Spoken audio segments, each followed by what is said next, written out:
Yes. A little bit of both. What? Stay node. A little empty.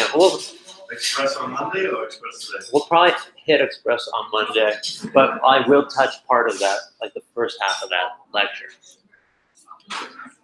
Just bear with me.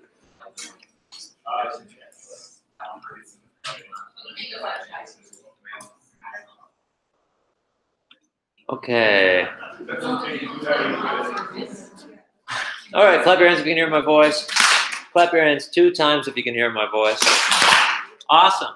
So there's a couple lessons. So one of them in here that I'm supposed to teach next is called How the Internet Works. And I can teach that a little bit. It's pretty like, it's kind of like that lesson the other day, where it's like, this would probably be good for you to read it and go over it. And like I could answer some questions on it, but we can kind of zip through this together, and then I'll go into some other stuff that's a little bit more like specific to teaching. So, what is the internet? I think we know. What is a server? What is a client? IP addresses and DNS. So the internet is the backbone of the web, right? It was started with some military thing in the US in 1960, and it's turned into this public infrastructure. And it hasn't changed much, right? It connects the world. So this is like a very simplified version of what goes on here.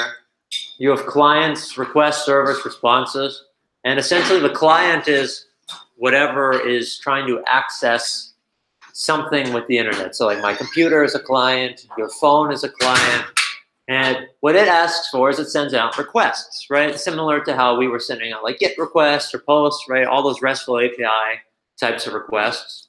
And we say, hey, do you have this, right? And it travels along and it meets a server, and a server goes like, oh, yeah, this is a good request. I know what to do with this request. And a lot of different things could happen. Maybe it goes and queries a database, and the database brings back information. But eventually, the server is going to give back some sort of response. And then that's what we're going to get to experience from the client side. We go like, oh, okay, so when I asked for Facebook.com, it went through, it hit a server, and then it went, oh, you want to see what this person's doing? All right, and then it gives them back. And I go, oh, okay, she got married, right? That happened the other day. Anyway, so this is great. It was a good news thing. It was a good thing. Okay. Anyway, client. So what exactly happens? Well, the browser goes to a DNS server, which stands for, I forget what it stands for right now. Domain name servers. I should have asked Trey.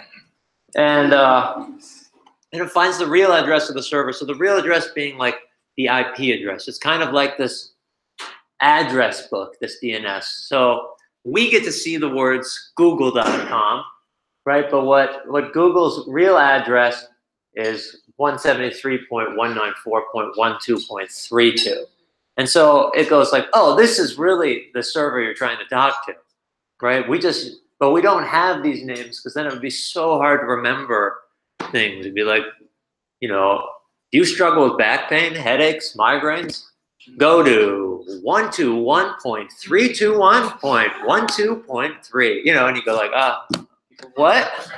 People would be like waiting for commercials, right? Instead of like clearthehead.com, right? So that's what this DNS thing's doing, right? It's taking in something, it's giving us back the specific IP. Bain, you had a question? I was going to ask if it's kind of like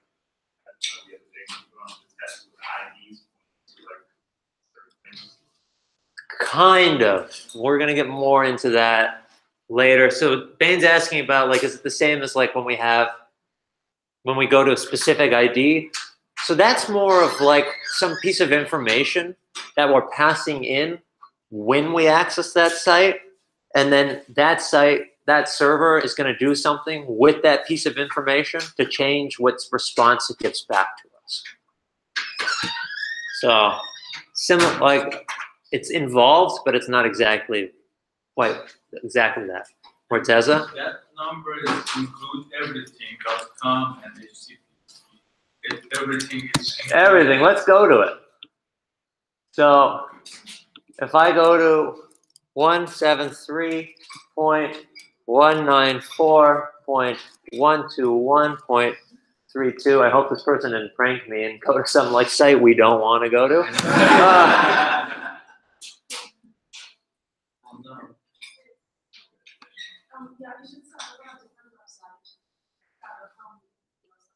Maybe it doesn't work quite like that. Maybe we have to put it in the name. It should work, right? You're already in the Google. All right.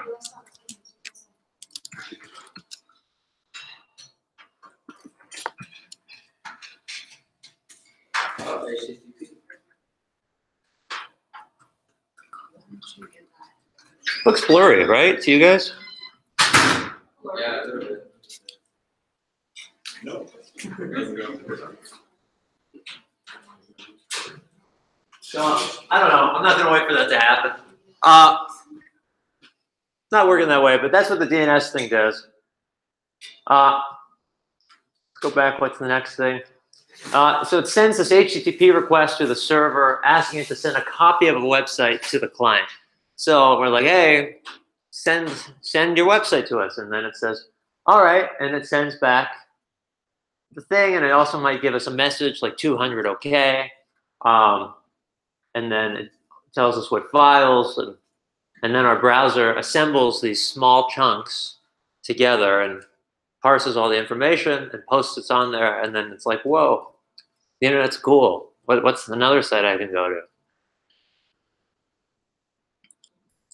Cool? All right, let's see what else. So what's a server? It's basically a computer designed to take requests and give back responses. I couldn't have said it better myself. And then it says there's types of servers. There's a web server. They show pages and run apps through web browsers. It's the server we're browsing right now is connected to a server. There's an email server. This is in charge of sending emails. And there's an FTP server, which serves support moving files through file transfer protocol tools. Just a different type of package, essentially. Let's just churn that butter, right? But we're going to be setting up our own servers soon, in 20 minutes from now. So that's, yeah, winter. What a recoil. Yeah, it's gonna be cool. They're not going to be doing too much. They're not going to be like live. Like we're not going to be able to access each other's, but we'll be able to access our own. And you know, what is a client? Types of clients. We got our web browser. That's what we're using typically with our computer. And then we also have like those mobile apps that connect to the internet, like Candy Crush. Anyone else play Candy Crush? Thank you. Okay, so we got two others. Let's talk about strategy later. Okay, so we got. They're like, I wish I hadn't raised my hand. So we got our IP addresses and our DNS. That's kind of what I was talking about, right? It looks and it goes and finds this site, and then it takes us there. We got HTTP, right? This is the protocol that defines how clients and servers speak to each other. So different servers and clients might speak like different languages, but I think the HTTP kind of helps us so they can communicate. It translates things for each other. And we have component files, right? A website has tons of different files. And these files come in two different types. Code files, this is like HTML, CSS, JavaScript, and also assets. And this is all the other stuff that makes up a website. So images, music, video, I guess, or documents. Crispina? So I kind of remember one time ago someone saying that there were only so many DNS addresses like out there in the world, and there was like a problem of expanding that, because there was like more websites flying on each other. Did they fix that? I don't know. It's a cool question. So Crispina's saying like, hey, the numbers I think range from 0 to 999, and there's, what is it, 4 numbers in each IP address. So she's saying like, we're bound to run out, right? There's only so many combinations there. She's saying that there was a time when they were running out or something. We're not actually totally sure. And she wanted to know if I knew if they fixed it. And I don't know. No one's informed me. I didn't know we were running out. I mean, it makes sense, though. Hopefully they fixed that.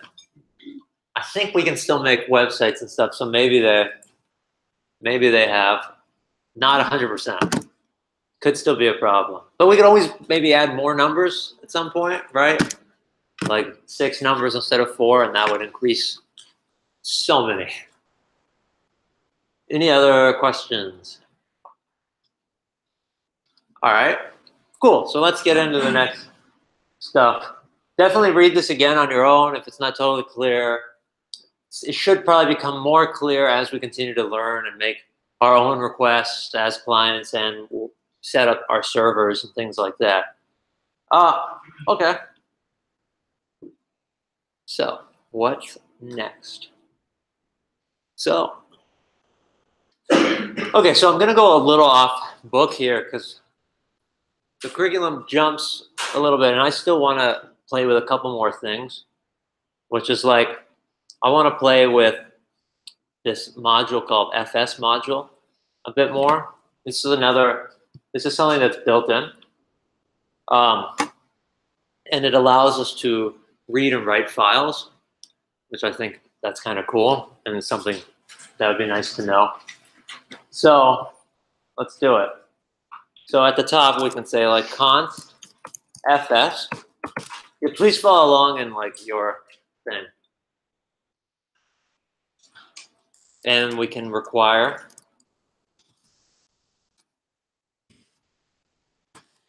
FS.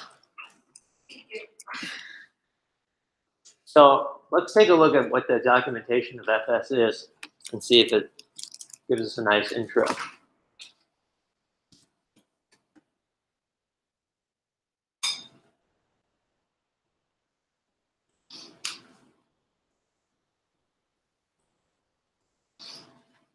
So this is showing us how to remove a file. You can remove a file with unlink.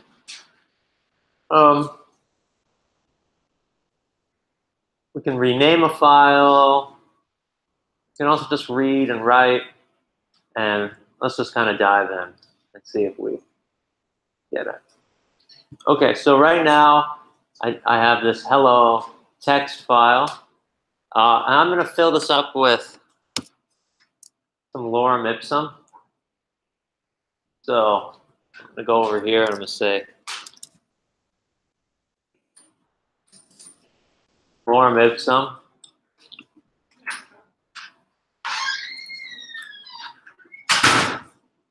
And there should be somewhere where I can get a lot of it. I'm going to take like 10,000 paragraphs. Go ahead, have a lot. Yeah, you could do this too. It'd be kind of fun. FS is something that's already built in. Great question. So inside of my hello text, I'm just going to post in all of this random text. And back in here, I'm going to, so there's a synchronous version in readline, in FS, and there's also a asynchronous version. Can you guess which one I like? Async, yeah. Max? What is hello.text? I just made this file. Oh, that's okay.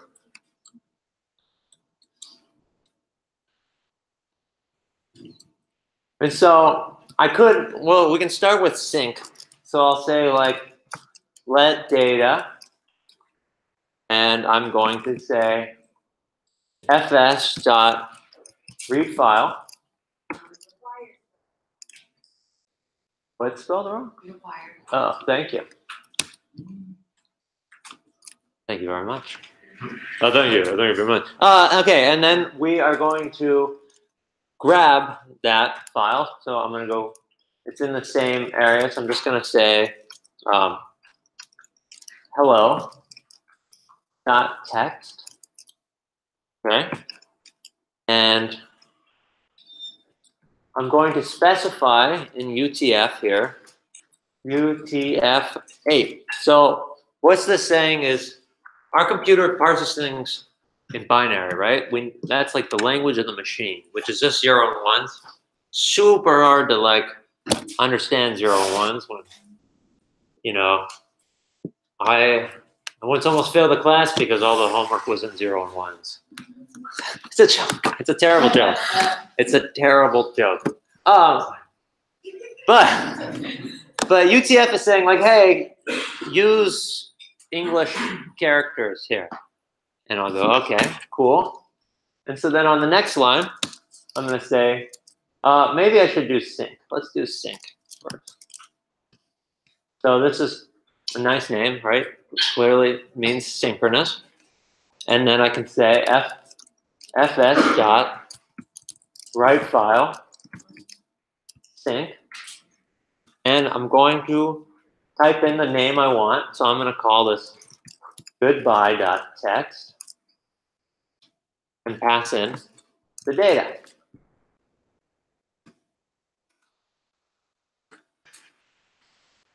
Hopefully this will work. Questions so far? What are we doing? Okay. Yeah, yeah. And the FS unit was a JS file. FS is a built-in module. And when you said to me FS just now, what was that? So that was just you type as we did that. I'm not sure I get the question. I'm requiring a module that's built in, and I'm giving it a variable name of FS so that I can use it in the code. Crispina? I see a lot of files on the left. I want to know which ones I'm supposed to be creating and what they're doing. What all of my files are doing?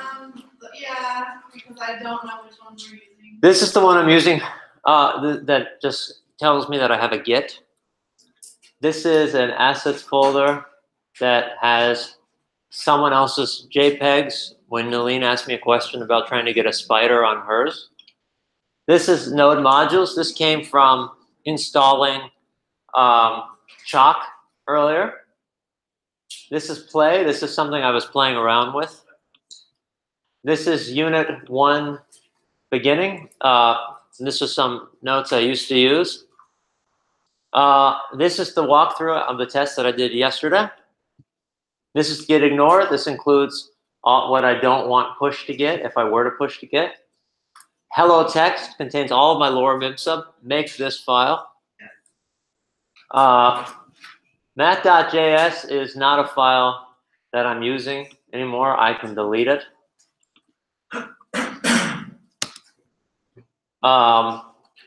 Mod.html is when we try to do that HTML experiment. I'm going to use this later, but not now. You don't have to make it yet.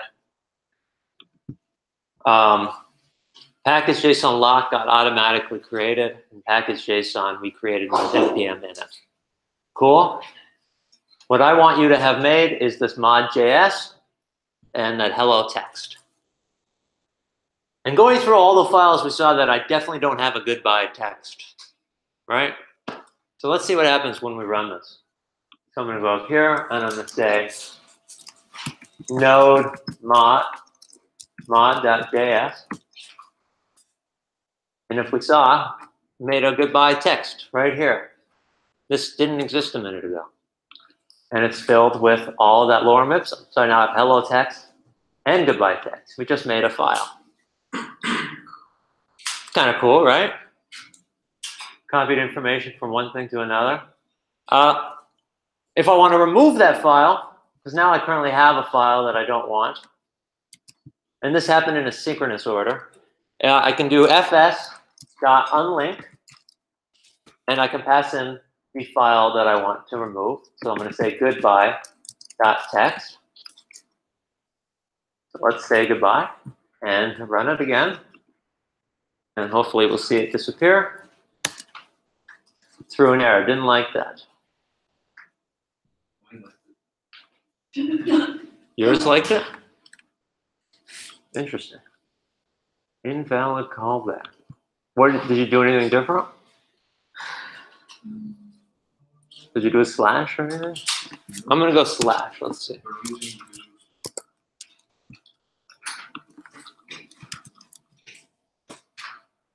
Oh gosh. You don't have to do npm install fs.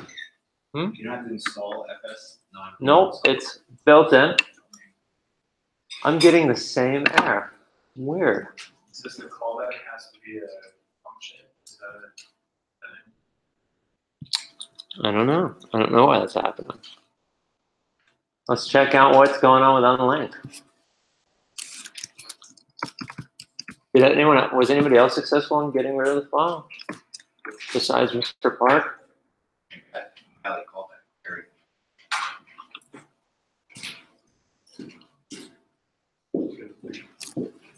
Maybe it's put like a slash drop. Maybe we have to.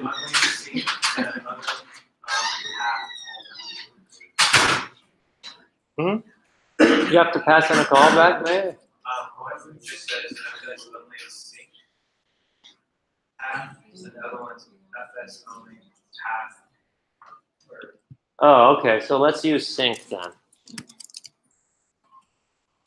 Keep it synchronous, maybe. Ah, it doesn't like it. Maybe because of this slash. Your work? Yeah, without that line. All right, finally. Thank you. See, debugging. We should. Yeah, so we could, if we wanted it to not be a synchronous thing, that's how we were running it. And when you want an asynchronous thing in FS, you have to pass in a callback function. And since we weren't passing that, it was like getting pissed off. Must be a Visual Studio thing. Jonathan.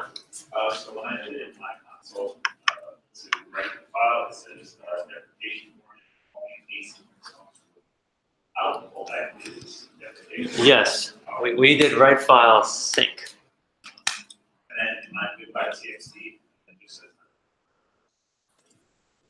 In your what? my goodbye. Bit by? Undefined. What's bit by? Goodbye. Oh, Yeah. I guess it wasn't able to read it. Because we had to read it first, right? We did these two lines earlier. Okay, so let's. Okay, cool. So now we don't have a goodbye text. So if I run this, I'm definitely going to get an error. So I'm going to remove that. And let's go look at the asynchronous version of this, where I can go fs.read file, and I say hello.text, and I'm going to pass in the UTF-8, and this is going to take a callback, and this callback takes in an error and data. And then inside of here, so whenever this function's done, it's going to fire this callback function. So I'm going to do fs.writefile, and I'm going to say goodbye.text, and I'm going to pass in the data. Questions so far? Yeah, Crispina. What's the function doing? The one you just wrote? The whole thing? Or this one? I guess I'm asking what's happening inside the code block, the function. That's what I see. Okay, I'm gonna do the whole thing. So we got fs read file. This is gonna go in and read my hello text file, and it's going to have a UTF. This is going to make sure that it does it in English characters.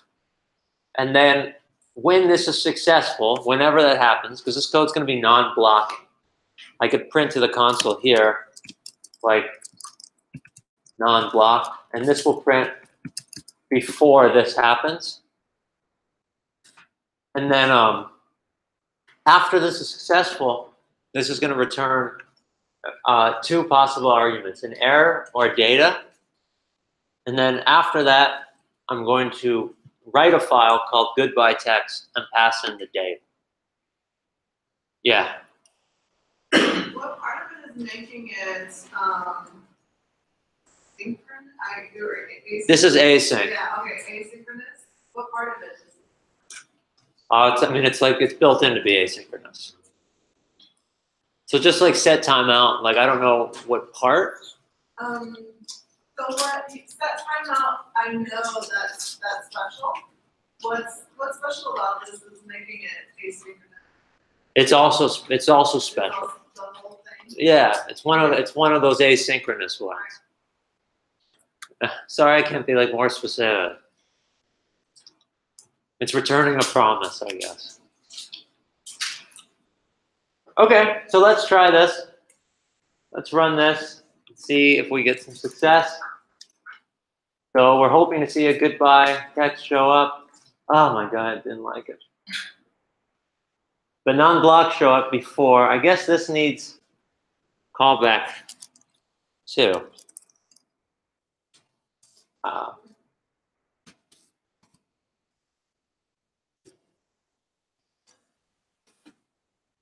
Don't be too worried about like the details on this. Like, you're not really going to be doing this. This is more like to lead us up to something else.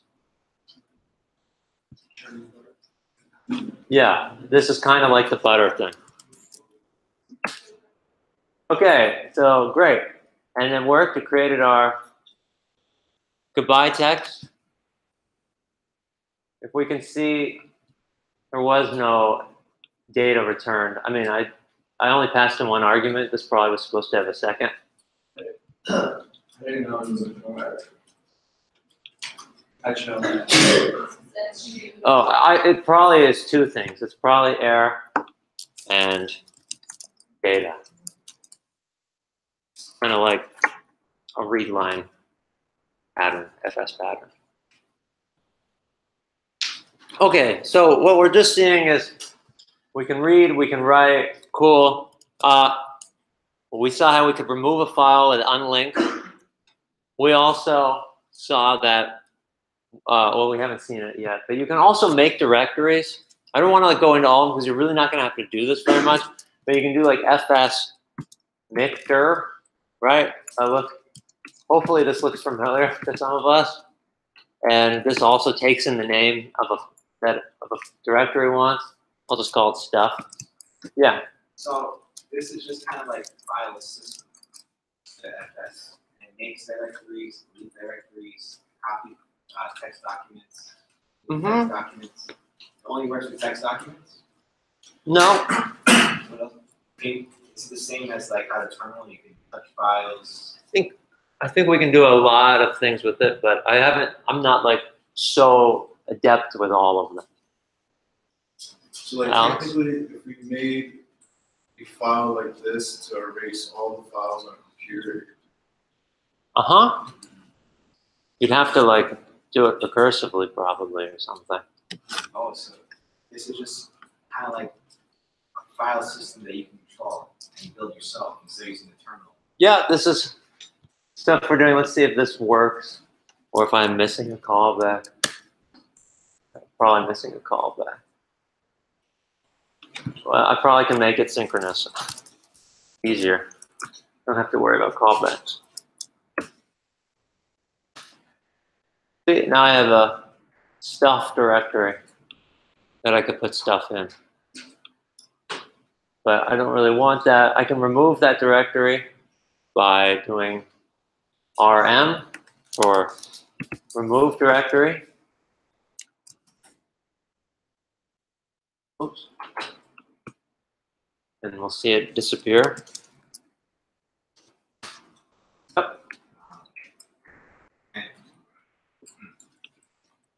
guess this will be used in the backend.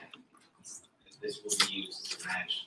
Yeah, it will have uses, but we probably won't need to use all of them. This is kind of like just to give us an idea of where we're coming from, so when we get to where we're going, it'll be a little more clear. Crispina.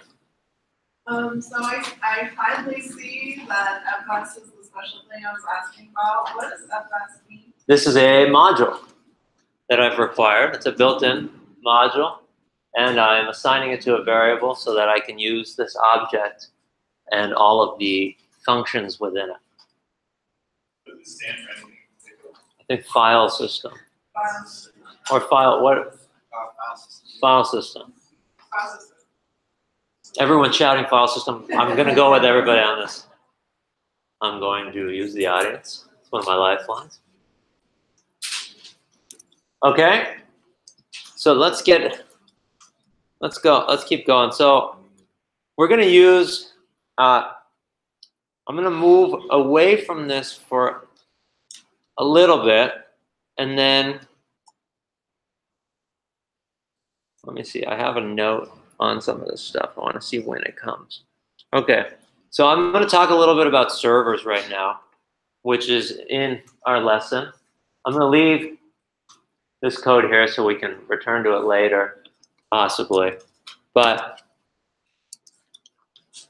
yeah, let's talk about servers. So HTTP is another built-in module that we have available to us with Node.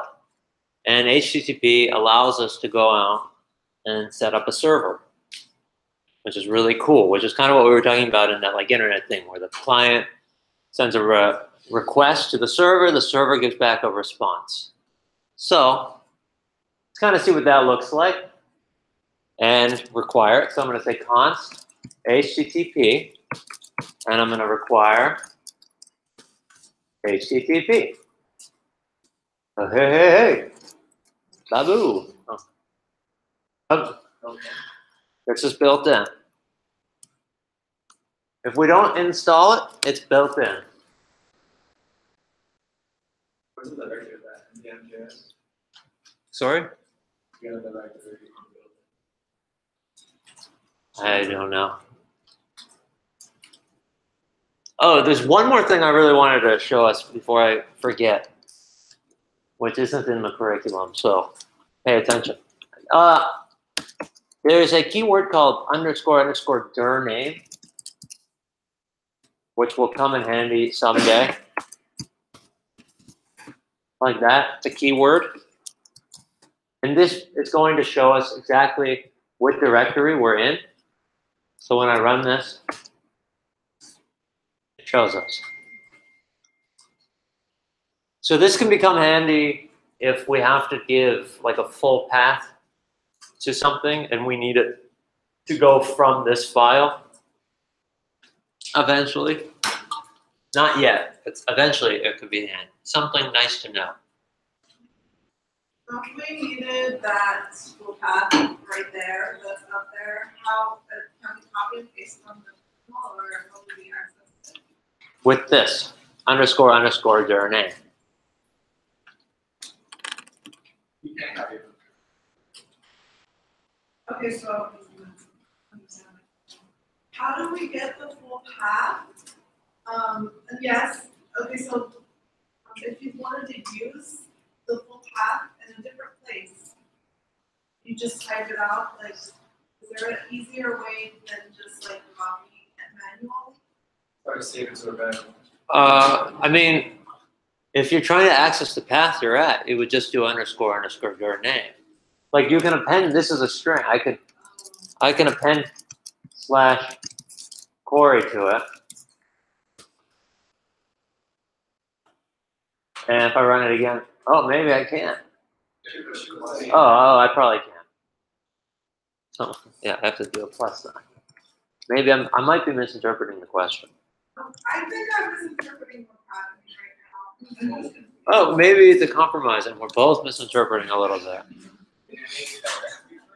No, it didn't make anything. It just appended a string. Nothing had, all we're doing is printing the path name. Oh, plus a string. and plus the string of query. Why? Just to show that we can. Okay, so adding slash query would take Not necessarily, but if there was something where we wanted to go there, it might help us. So we did want to use that. Like, so let's say we're going to turn directory like this, where we have in with slash whatever, and it actually listed on your table. Not necessarily. So we're really getting caught up on how to use this. We're not using it yet. We're just seeing that this exists, that this gives us a path name. If you go in the wild and you read code, which is definitely going to happen, you'll see __dir name. You will know that that's not some random thing, that that's the directory that you're in. That's it. Let's not get too caught up on how to use things that we're not actually using yet. Let's see the terminal. Mm-hmm. So same thing as PWD. Yeah. So the same thing as PWD is what Davey's saying. I don't know why I couldn't remember your name for a second. I'm sorry. It's so embarrassing. I love it. Okay, let's keep going. Let's actually create a server. All right, that's what we really want to do. Just gonna delete it so we don't get too worried about it. We don't have to understand everything perfectly, right? We got a lot of time to learn it. It's gonna become, it's like really awkward learning programming because sometimes there's like two concepts that you learn at the exact same time, and it's like you have to learn one. You still have to learn one first, you know, kind of, but like the other one doesn't make any sense because you haven't learned it. But you're like, I don't really get it because it needs both of these things, but I don't know that thing. Happens constantly. If you haven't noticed, I've noticed, and it is totally hard because of that. Because there's like so many things that are dependent. Like if we're learning to write a function, we also have to already know what arguments are, kind of. You know, we have to know how to invoke it. And we have to learn. It's just like, oh my God, it's more than one thing at a time. It's not a linear learning. Okay, so let's talk about server. So I'm going to make another variable here called server. And I'm going to call our HTTP module. HTTP, oh my God, HTTP, and I'm going to use this nifty built-in function called create server and invoke it. Okay, and I'm also going to set up a port. I'm going to say const port. What's a port? You might be asking. Good question. A port is a program that's running on a computer that can listen for a request sent to a particular port number. So we get to assign a port number for our server. So let's start with just like 3000. It's pretty like common, my first port, although it can be any number that you want. Whoa, oh, cool, okay. I was like, am I by this? Am I doing that? So happy it wasn't me. Okay. And so we can pass, and then we can start the server. Now our server is going to take in a callback function at some point, but I'm going to see if we can write it first without it. Yeah, Janelle? Is necessary. We have to have that paper if we're going to create the server. Absolutely. And FS or just the... FS not for right now. We're not using FS. I can comment it out for the moment to make it more clear. These are all built in. Well, right now we're just using the HTTP, but yeah, create servers in there and stuff. We lost server. Sure. Let's see what happens if I just run it right now. So.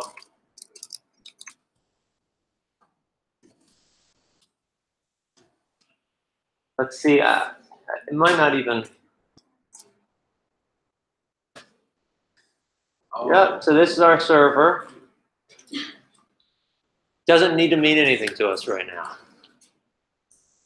Yeah, Johnny. What's throwing me off is like actual server, like Mm-hmm. what's throwing me off is like an actual server, like robot. Yeah. It's an object of server. How it will connect. We have created a server. Yeah. We have to walk. We have to crawl before we walk. We have to walk before we run, right? We're talking like we're going to the Olympics on some of these questions. We're not there yet. We're going to get there. I promise that I'm so happy and excited that you guys are excited and eager. That's awesome. But we got to just like kind of slow down and see how things evolve here. Janelle? What is 3,000 times 4? So that's going to be our port. So a port, a server is going to use a port, and it's going to listen for requests sent to that particular port number. So this number we can choose to any number we like. It is, but let's do 3,000 for right now, just so we can be uniform. Yeah, Mateo. On the example on the lesson, it has port declared before the server, so it doesn't matter when the port is declared. No, I don't think so. It's just organizing it, but we can organize it higher up if that feels more comfortable. We're not. So does the server know that that's its port? Not yet, or that's next. Great question. Let's do that line next. So Renat says, does the server know it's the port? It's going to in 3, 2, 1, now. So we got to tell our server to listen to this port. Okay? And then for good measure, I'm going to, underneath here, I'm going to log a little message so I know what port I'm listening to. And I'm going to say, listening to port, and I'm going to write port. Kenny, can I brighten my screen?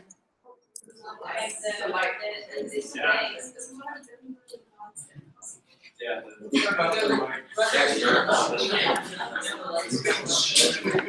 Yeah, I can't hear Channing. Maybe we can dim the light. I don't think I can brighten because this is a projector. Okay, that is that's under here. Is that better? I don't think I can brighten that part. My screen's as bright as it gets right now. But like we're not mirrored. I'm not a mirrored display. I'm using 2 screens. Yeah, if it gets too dark, I start falling asleep. It's super hard to teach while I'm asleep. Okay. So let's run this and see if anything happens.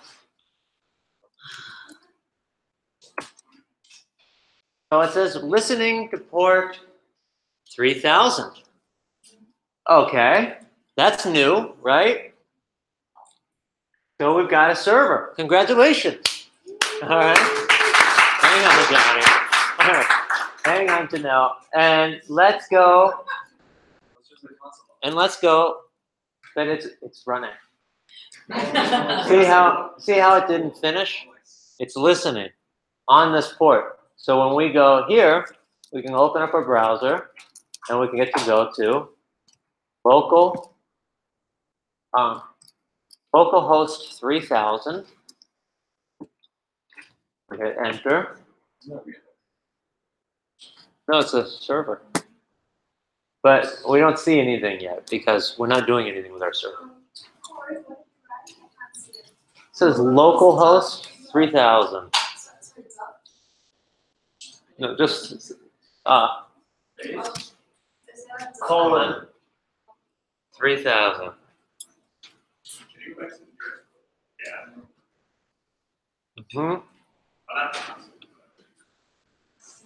We're not quite done yet, but okay, Johnny. That's what I wanted to ask. If you didn't return back the input, you kind of like hang there, and then we went to the browser. It was kind of like stuck there, so you able to go into the web browser with the port number. So now it's kind of like together. Right, it's linked up. That's where we will see stuff. Janelle? I got an error, an alert that says, do you want the application node to accept incoming network connections? Yes. Do I put allow, deny? Yeah, let's allow that. Good question. Renat, is that just head scratch? Cool. That's okay. All right. Did everybody get this beautiful message here? No? Hey, Michelle, when you're done, can you help Crispina? I'll help you.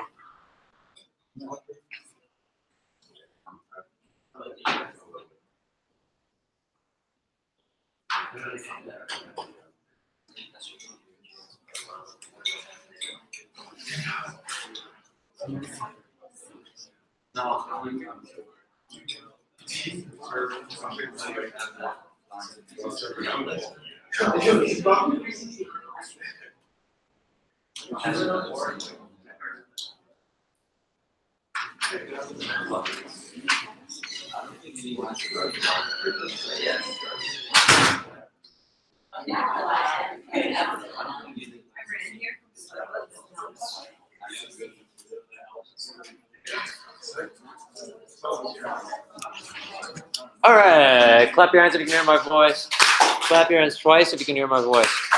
So a create server is cool, but let's pass in some stuff into it, okay? We got to pass in some more information, and let's actually pass in like a callback function.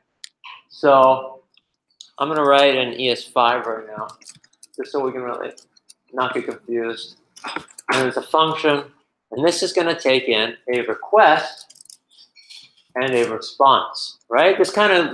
These words kind of sound familiar to how the internet works, right? The client sends out requests, the server sends back response. And we've got a server here. So this is gonna take that. And you know, when we go to a site, we get these statuses, right? We get that like status okay, we can see the content type, we can see all that kind of stuff. So we can do that here too. I think the curriculum line, it shows it like broken down into two things. I'm gonna do a different one where we just can go our response dot write head, because this is actually called the headers. This information is called a header. And so I'm gonna say write head, and I'm gonna say first the response status I wanna give. So I'm gonna give back a status of 200. And I'm gonna say that I'm just gonna be delivering plain text right now. So I'm gonna pass in a second argument, which is a object, and I'm going to say content type.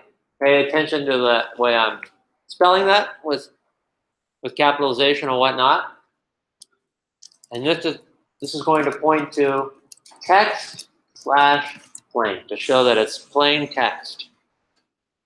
Okay, this is what else can go in there? HTML, JSON at some point.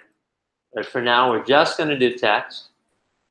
And then I got to say what response I want to give back, right? So function, is it ES6? This is ES5 that I'm writing. ES5. Like fat arrow? Fat arrow is ES6. Can we not use? Yeah, I think you can use ES6. I was just doing this to make it really obvious that it's a function. It might have backfired. You can write an ES6, ES5.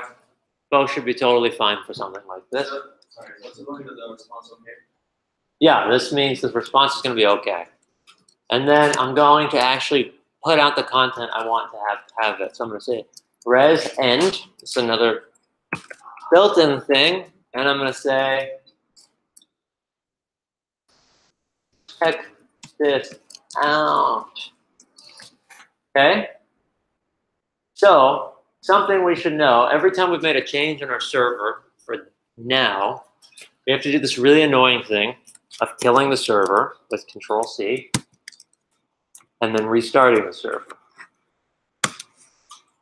This is listening to port 3000. And now when I go to our port, I'm going to refresh. And it says, check this out. That's kind of cool. I mean, not doing too much yet, but it is. Absolutely. So let's talk about what these lines are doing again. We're requiring the HTTP module. We're setting a port number that we want our server to listen to. And when we go to that, it's gonna take in these requests. We're gonna create our server right there where we say HTTP create server. It takes in a function. This function has a request and a response. And right now we're setting up our response that we're gonna send back to our client, which is we're saying, in these lines, we're saying these are the headers we want. So we want there to be a 200 status, a content type, text, plain, and a res. And then we want the actual thing to come back as saying, check this out. So if we go here and I open up our command line, we can go to our network tab. And I can see something I could earlier. Let's see. You see the word header anywhere? It might be because it's so big.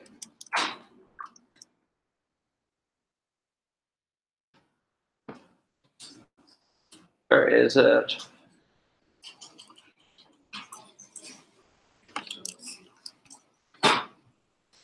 Oh, there we go. So if I reload, I can see that there's this request that was made. And it's not showing me the header type at the moment. Why? Nobody sees the word header, right?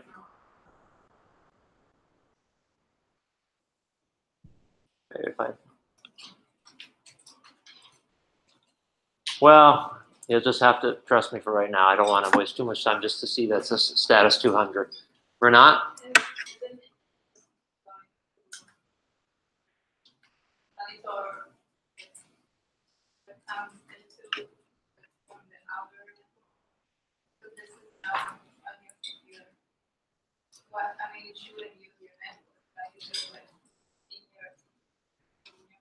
This is currently just in our computer.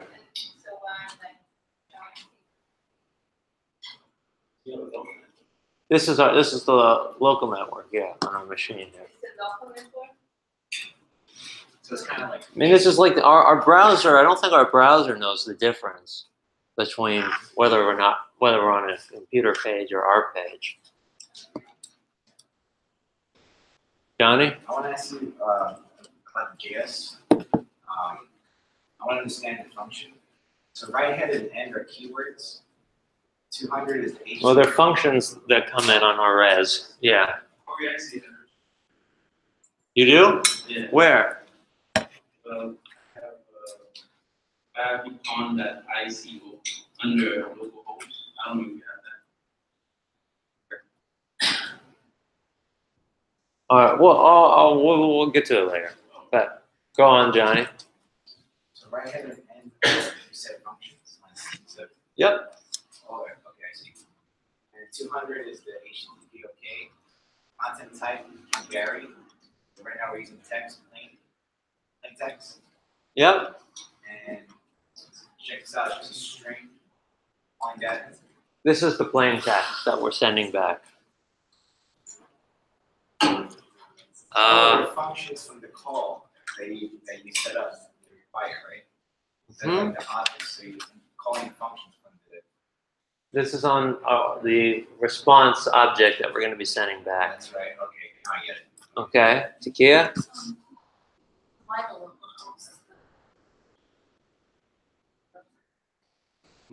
It would be set up wrong, maybe? Don't know what. Is yours not working? Michelle, can you help Takia? Crispina? We don't have an HTML file right now, do we? No. Okay, but there's stuff displaying as if it's an HTML file on the local browser, right? That kind of looks to me like there should be one. Oh, okay, there is HTML there. A little bit, but we're not really setting up We're just setting up text. Renat?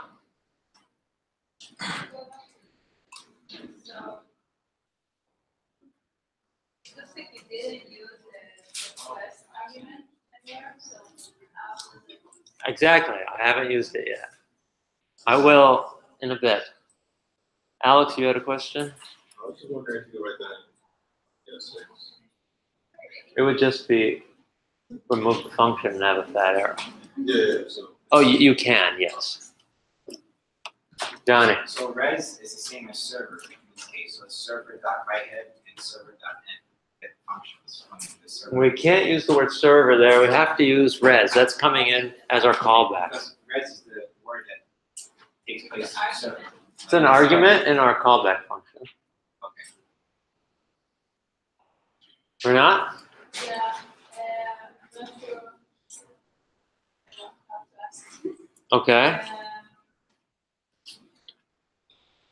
Okay. Okay. Oh, so, I should be able to see a header scene. This is really going to bother me. See where name is? No. Right there. Yes. Yeah, so if you try to reload the page, you should see the local host and the platform that I see. Should see something here, right? Yeah, you should see two folders there. Weird. Oh well. It's all right. So what's in there? It's just to show that the headers we're passing, which is 200 OK, plain text, that's available there. Davey? when we open like a HTML, it automatically gets created. How does that? Don't know how that's working. We're not sending that up right now. Yeah. We're just sending up the text. All right, Renat?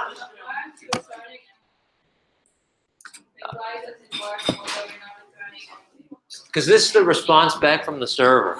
So when our server is receiving a GET request of some sort, which we're saying like get this page even, it's firing off this request here, and it's building its response to give back. It's just not one of the kind of functions that has a return. We're not using it as like its return value. We're just using it as like, I guess, a side effect from calling it. Johnny? Can we see the functions of writehead and end? What's inside the functions? That is inside the oh, do you mean? Like he's the arguments he brings in. Sure, maybe we can do that. Let's see. Yeah, I think we're churning butter here. Really, but let's do writehead. Like you don't actually need to know. If you accept it as magic, it's okay. It doesn't print anything. Is that printed to the browser console?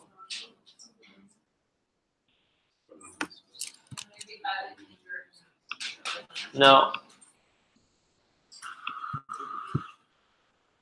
It's okay. We don't have to understand like the inner workings of these. We just have to see what they are doing right now.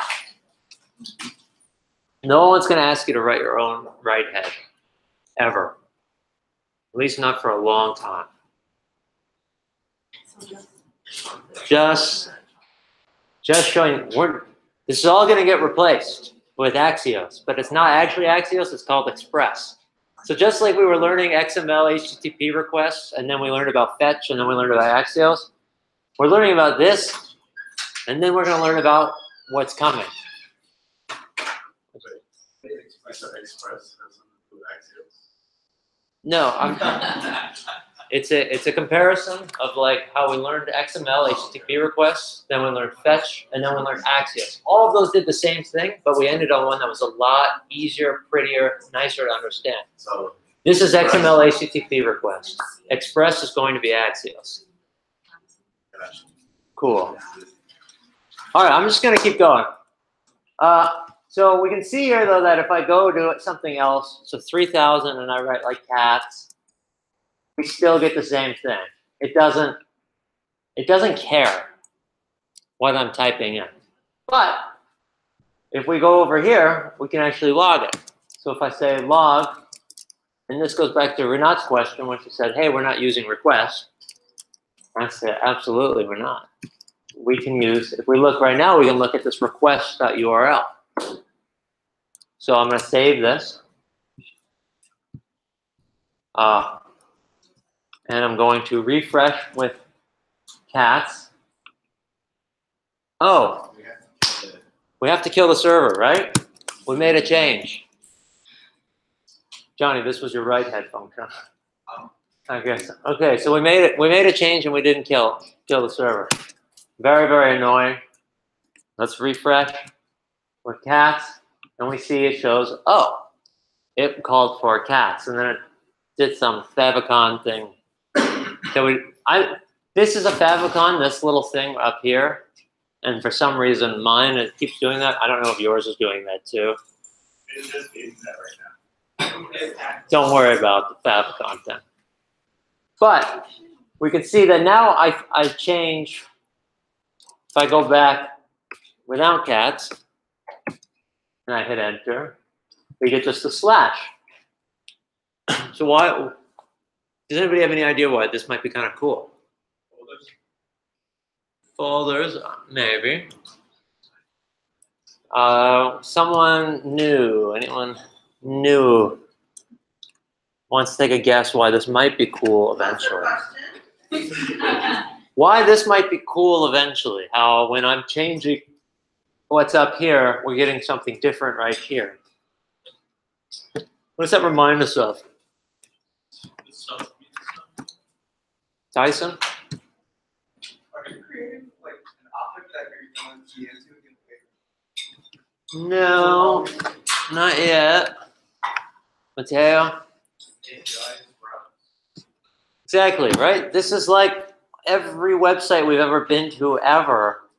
We go to different pages and we get different things. So we're currently controlling the response to just always be, check this out. But it doesn't have to be that way. We already kind of talked about we could possibly serve up different things.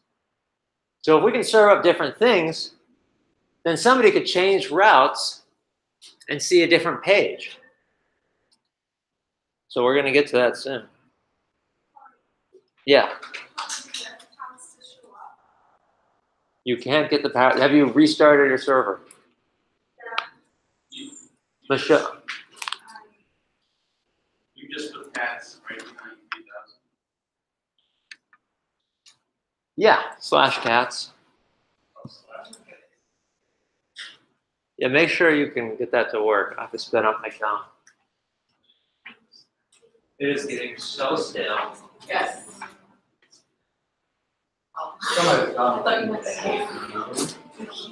No. Sorry, great.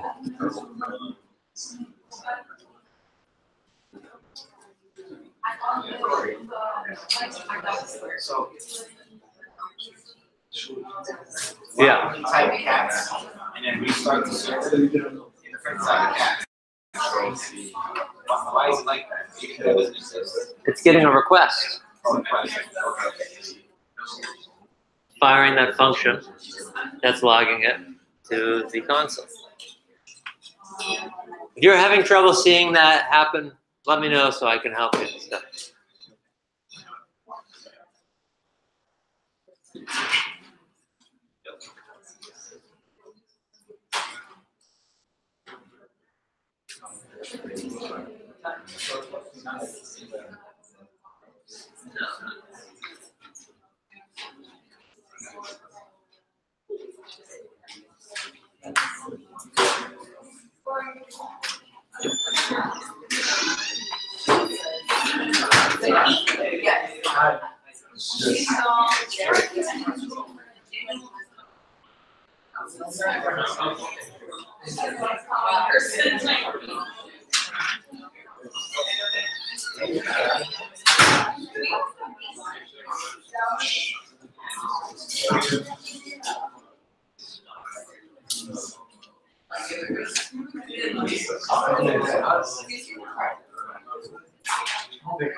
Just because I don't. You guys.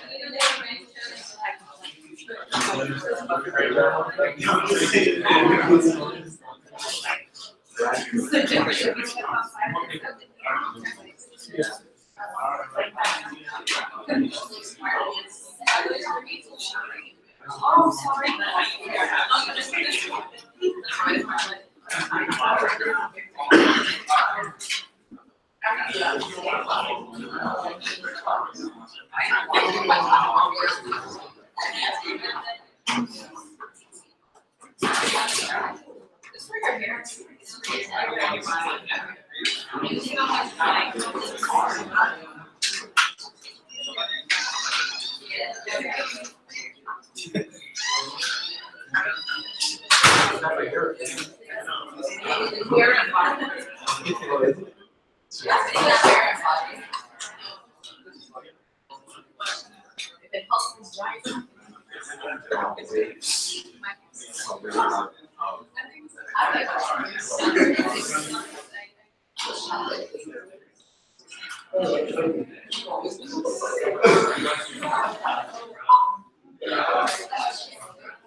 I think you just want to go 50.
Wow.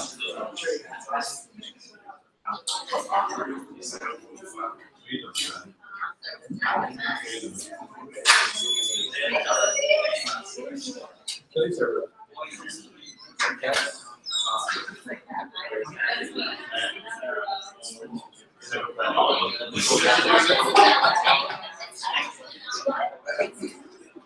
Say, what's that look on your face?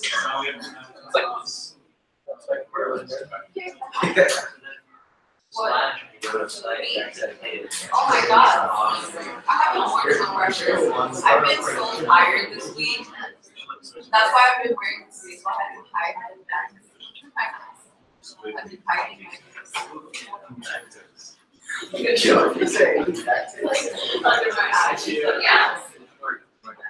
Really good.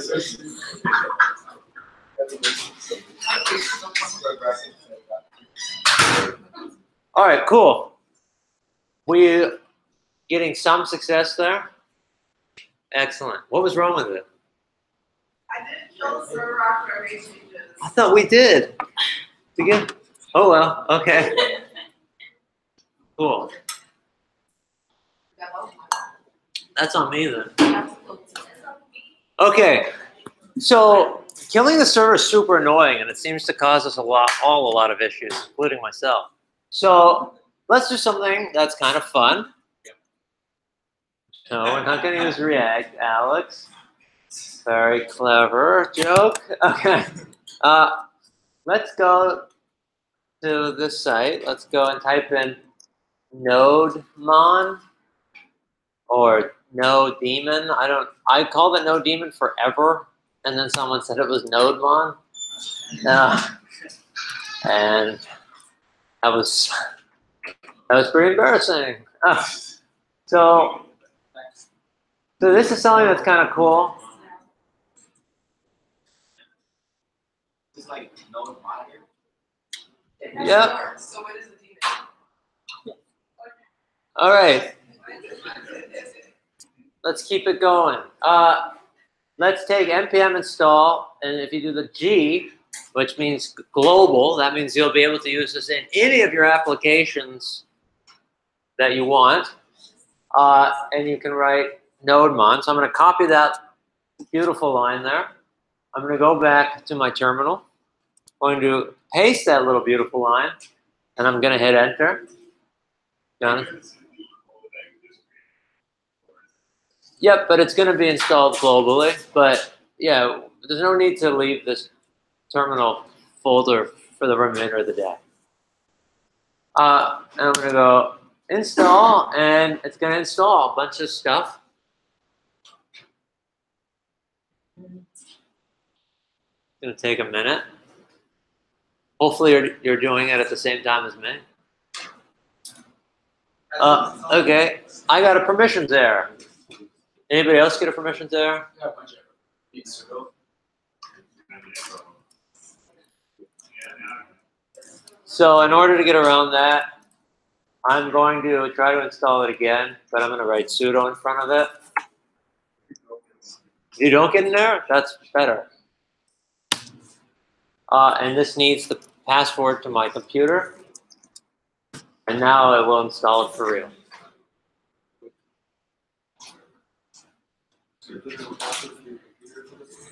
Yeah, if you use sudo, you have to put in your computer's password.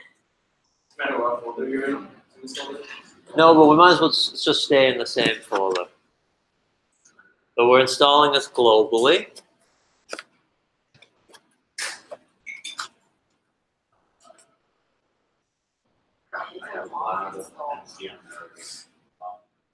Group. Use the pseudo. Say why? Permission to that. So use the pseudo one. So, Yeah. Any packages that we're trying to install that have issues messed up, pseudo. That's what I've been doing. It's probably If you want to really dive into it, you gotta like read your parts. No? yeah, it's not good.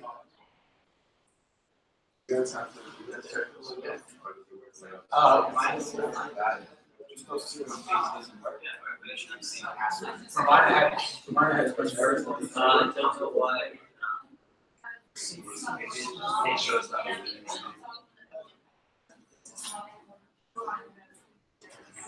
So, all right, clap your hands if you can hear my voice. Clap your hands 2 times if you can hear my voice.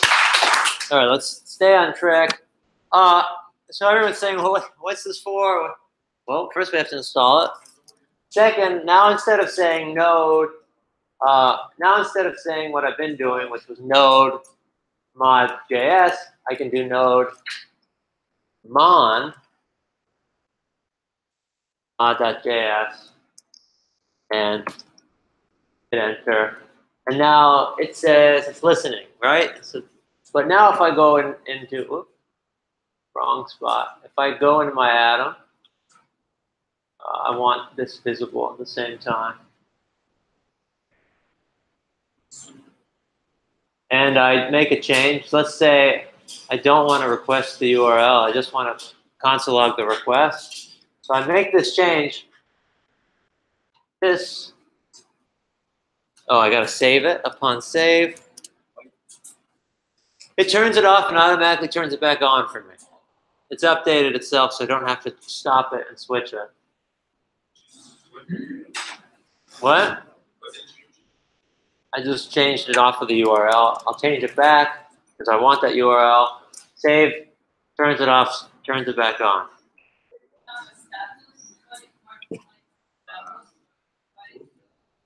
It's every time you make a change in your server, you have to restart your server. NodeMon is something that makes it so I'm not having to do that manually by myself each time. If you want to force a restart, like because you've done some big changes or something, you do RS, enter, and that also restarts. Yeah, it means stopping that server and then starting the server so that we can listen to those requests.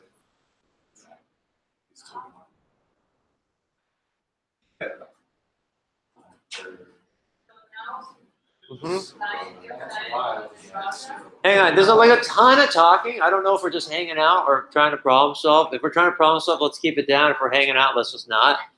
Or not?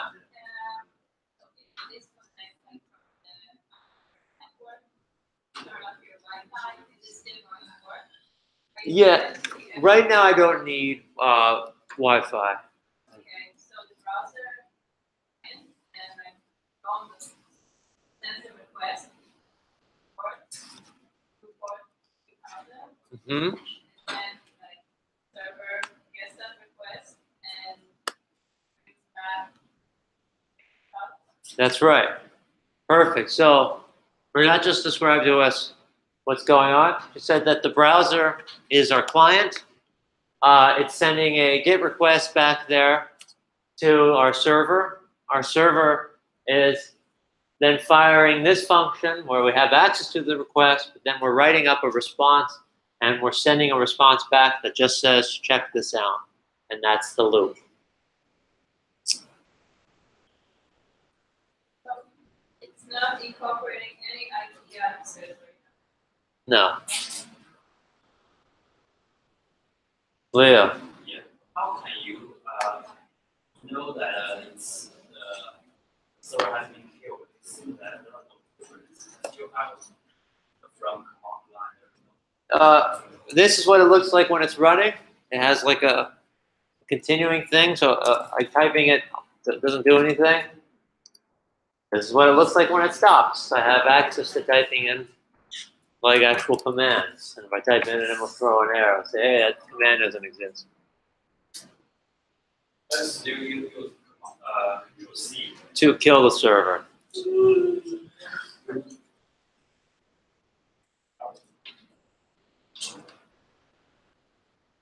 Control-C kills the server.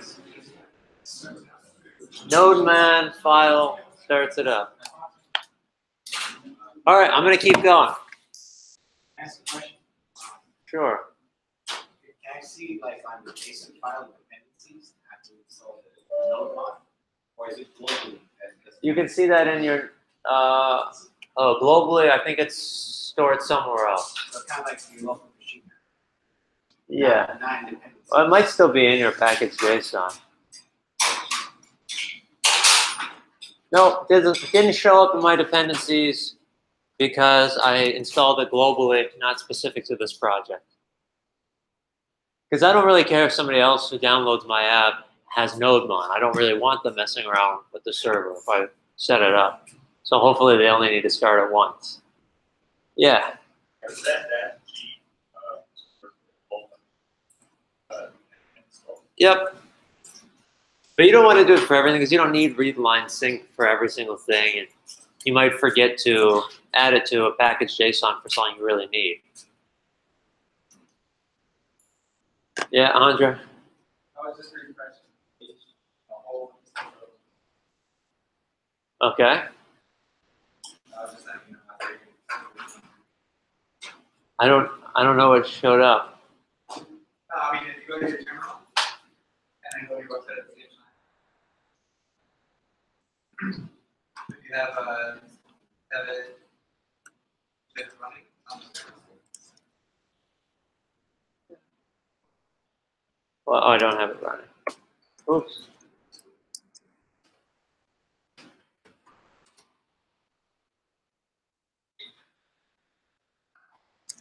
Maybe you're console logging something else.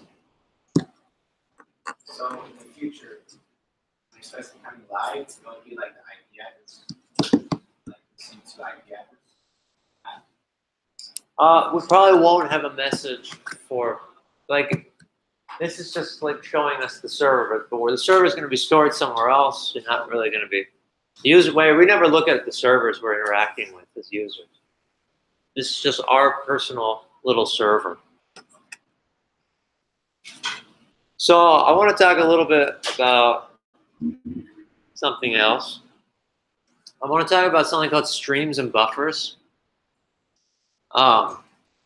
So this is the idea that, like when we're watching something like a movie online, we don't have to wait for the whole thing to load. We can get like these pieces, these chunks of data that show the movie, and it's called a buffer. So a buffer just waits for data. Oh, you're fine. Got 3 arms. Anyway, people haven't noticed I have freakishly long arms. I have like a lot of trouble buying long sleeve clothes. It's not like a fun thing. But my grandfather was worse. He had a suit made once, and the tailor asked if it was for like a monkey. So I haven't had that happen to me yet. But no, it's my measurements. Anyway, so I inherited a little bit of that. Luckily, not all of it. I don't touch the ground. Okay, so you can think of this as like these data, like all of this data moving in this direction. And we have this like buffer that's filling up with data. And when this gets filled up, when this buffer gets all the way filled up, it sends it off as a stream.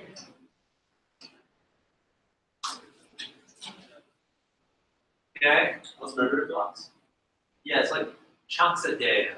So it's like getting little bits of data, and then it gets, like it fills up the buffer, and it goes, sends that along to the stream, more data comes in, adds up, and then sends it off into this constant streaming flow of data. Let's not churn too much butter. What's up, Johnny? So this is outside the server. It's the stream that's coming outside. This is just talking about like getting data. So over the internet? Yeah, that's like the internet. Yeah. Or it reaches the server. No, we'll see how this is working in a minute. We just want us to understand this concept that there is data that comes and it gets collected into these chunks, and then it sends it along in these chunks. We understand that? We're good. Okay? Cool. So there are readable streams. So I'm going to go back to my Atom, close this. I'm going to comment this out for now. And I'm going to say there are things called readable streams,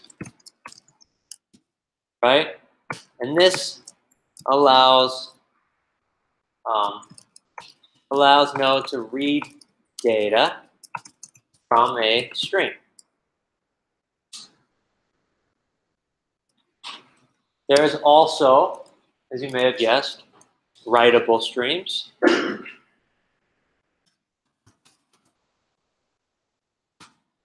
And this is the idea that it allows us to write data. Yeah, I'm just writing notes. This isn't actually code. And then there's something called the duplex, which we're not going to worry about too much, but it can read and write. Okay?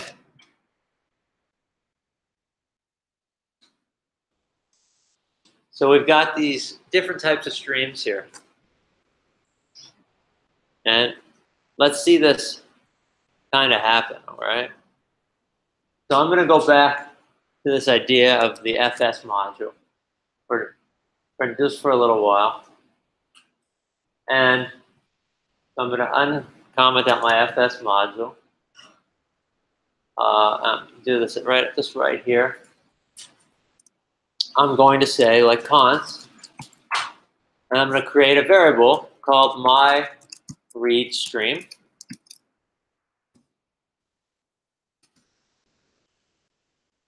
And I'm going to set this equal to fs.create read stream.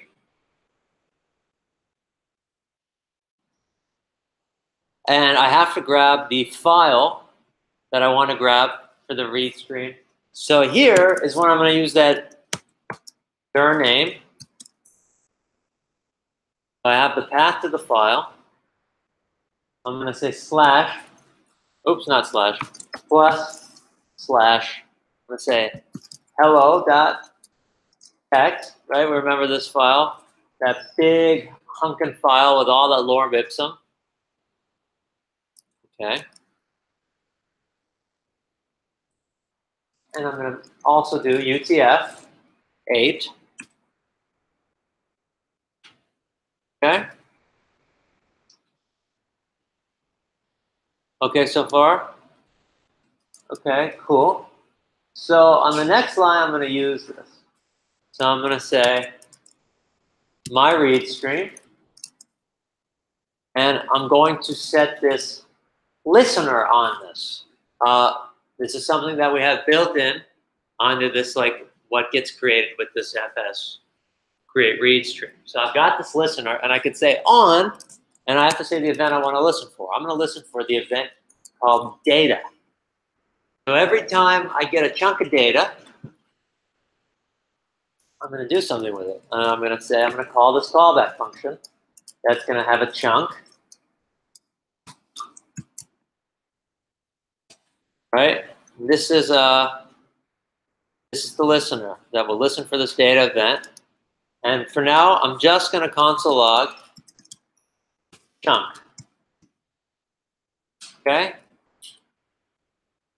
And maybe I'll do it without the U. I'm going to take away the UTF-8 for right now, just so we can see it first.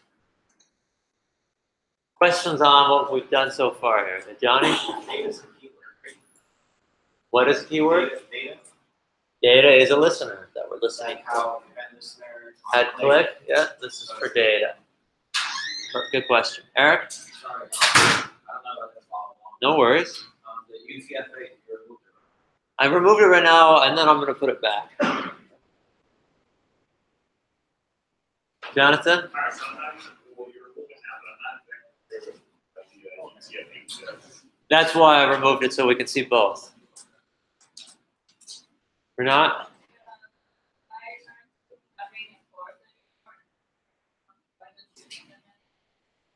We're not going to be using the server for this. This is just going back to the FS module for a little bit, and then we're going to see how we can put them all together. Crispin? Oh. Not necessarily. I mean, we will be doing an operation. This is going to give us an asynchronous function that's going to be reading data, and it's going to be giving us back data. Just bear with me. Nilene? Was the Before what? That only saw the text on the screen. What is this here? So what do you mean by before? This has nothing to do with that HTTP, right? Currently, we're only using that. We're going back to the FS module. We introduced the FS module. We introduced the server. We're going back to the FS module. Then we'll go back to the server and have them together. That's the plan. We're taking building steps. Davey? Is there a default size? Default size to the chunk? I don't know. Mateo? So that node one is when we run our code with node whatever.js, like we always have to keep typing that and updating that. Whenever we have the node daemon, then it's just going to automatically run our code. Yeah, so that's for killing servers and starting servers. That node daemon we're only going to be using for like server stuff. Right now, since I'm not going to be using a server, right, all the server stuff is commented out. I'm going to go back to just writing node mod.js. It's still like update. That is cool. I'm gonna look into that later. We're confused enough. Crispina. You know you're about to show what this does. Mhm. I'm trying to figure out what line 14 really says. So it's my variable minus read stream is equal to the FS like FS the module that we're working on. This is what we're going to be reading. Okay. The file from this. It says create read stream. That part is saying we're going to be reading this. This is going to be creating a read stream. So we're talking about over here with these streams and buffers. So we're going to be getting all of these little pieces of data that are going to fill up a buffer. And then as soon as that buffer gets filled up, it's going to get sent off into a stream of data. It's just going to keep happening. So it's not going to be, it's going to be asynchronous, and it's not going to be all coming at once. Okay, so inside the parentheses is directory name. That part gives a little slot, like lets us do a new endpoint. Is that what that's doing? Yeah, this is a path to the file. All right. Cool. Next question. All right, cool. Let's see what happens. It might error, right? Okay, because we haven't run it yet. I see what you're saying. Okay, I don't want to do that yet. Okay, so I'm gonna run node, and I'm gonna say mod.js, and we'll see. Oh, maybe it did. Okay, what it did? It was so fast, it was hard to see. What?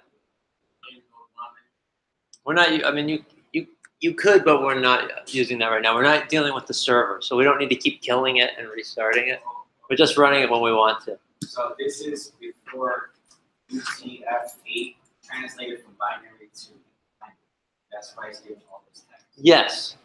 So, okay, so let me see something here. Maybe I can go into my hello text and make it even bigger. But, okay, so let's say I go A, Command Shift D. All right, that should be pretty big. I'm going to run it again, and we'll see that this is coming in chunks. It might be too fast for us still.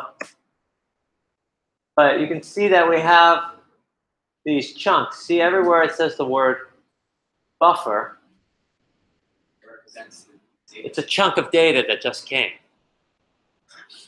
So it didn't all come at once. We got this package, then we got this package, and then we got this package. But why are you passing constants? So this is the way that the computer automatically reads it to. So now, that's a great question. If we add back our UTF-8, we'll get to see it be a little different. We'll get to go, and that looks like all of our lower bits of text that we have. That was in the Yes. it's not. Sorry? underscore underscore. Oh. Crispina? So what we just saw right now is kind of how the computer is like translating binary to things that we see, like how it happens every day on our screens all the time. A bit, yeah. That's part of it. Johnny? And the HTML code. Yes. Same thing. Yep. So the point is that we're seeing that when we saw, it was more clear when we didn't have the UTF and it showed buffer, buffer, buffer, that those streams of data didn't come in at once. It came in chunks, which is kind of cool. This is how we investing.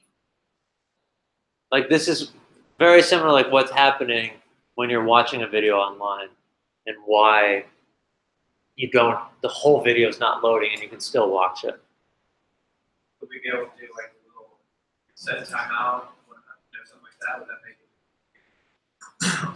it? I don't know. I think it would all move over to the event loop and then it would all fire. Alex? Is that like hex language? Before? I think it's, I don't know what language. Some kind of computer talk. Yeah, Jonathan. So now you're saying data. Yep. In this situation, data is an event.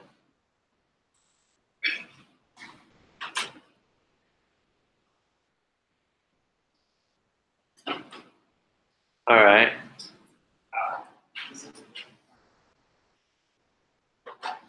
So,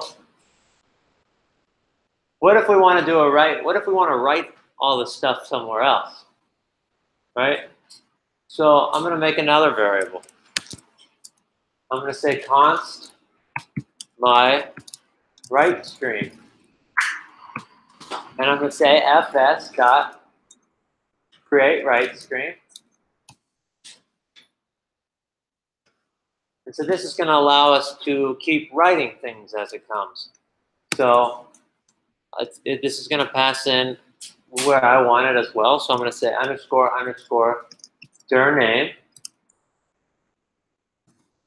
And I'm going to say plus. And I'm going to say slash goodbye dot text. Oops. And I'm going to remove the goodbye file that we already have there so that it will remake it. Where's delete? Thank you. Okay, so I've got this creator, I've got this possible write stream if I want it. And so right now, I'm going to console log in here the word new chunk so we can see every time a chunk gets sent. And I'm going to go my write stream dot write chunk.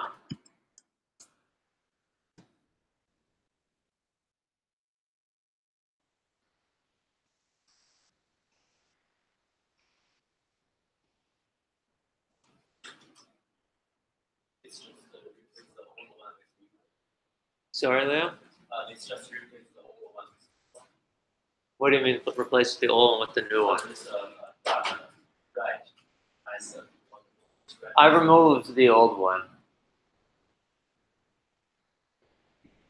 I got rid of our goodbye text. This is going to make it.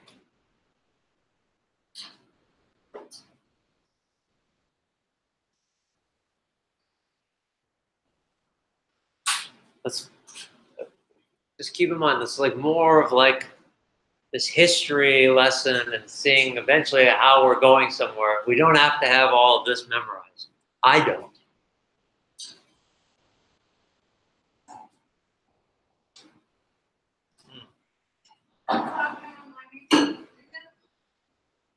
Line 18 is taking in our chunks of data that we're going to be receiving from our read stream, and it's going to be writing them to our goodbye text file.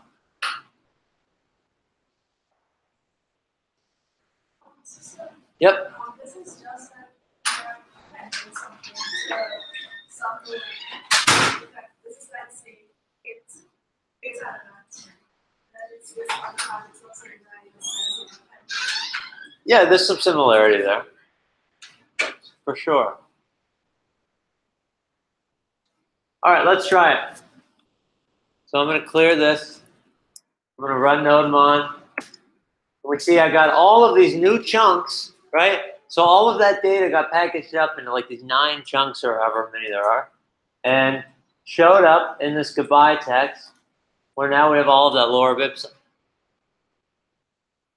Johnny. So, the number of times a new chunks print is like the limit the packet was. It was just how many it took to complete. It sent off that many chunks. It's chunking the data into manageable pieces. Yeah, so without using this stream, this buffer and stream, it would wait for all of these things to load at once. Now, it doesn't seem like much to us because this is super fast, but also the amount of text we've made isn't like that big either. I mean, think about watching.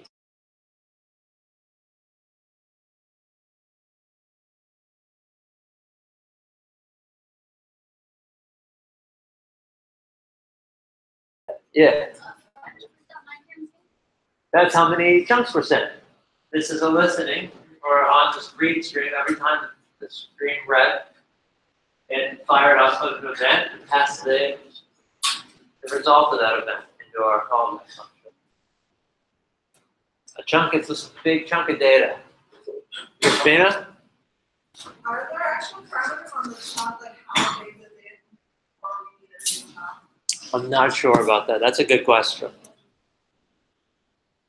Alex? Let's go into the JavaScript. So I only have one chunk. My file's probably a lot bigger than yours. I did Command D. I did 10,000 paragraphs, and then I did Command D about 10 times. Has a one chunk. That's when I saw yours. Yeah, I have a bigger file. Renat?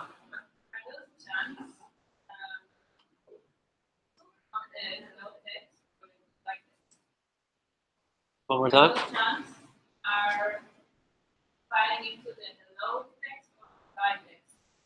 We are writing those chunks into the goodbye text file, reading from the hello and writing into the goodbye. Oh, okay. So the goodbye eventually goes to that part. Yeah, it's gonna. I duplicated that folder. Mateo? You run that a few times, and it just keep making by text. I think so.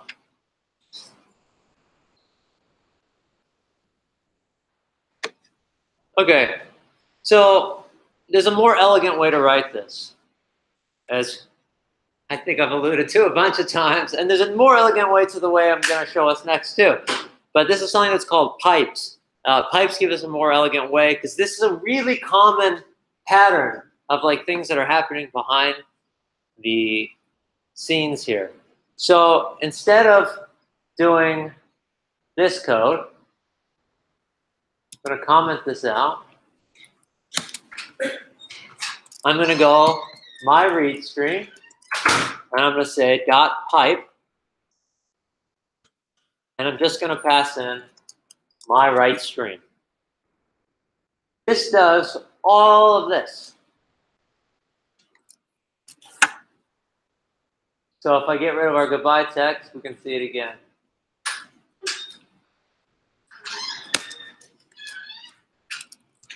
All right, this is much prettier than this. So I'm going to run it, and we get our goodbye text with all of that text. You deleted the goodbye text? I did. Okay, since you had it here, that's why I need the name for it. Because it's right here. Oh. I've already declared it in the write stream. Yeah, Johnny. So pipe is a function in the FS. What is a function? Pipe. Pipe, yes. Within the read stream.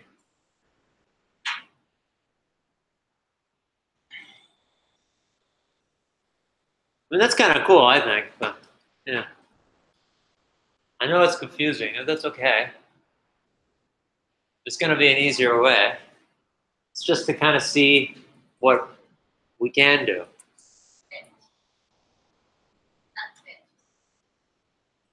Kind of. It's accessing pieces of information. It's like a movie. Yeah, it's churning butter for sure.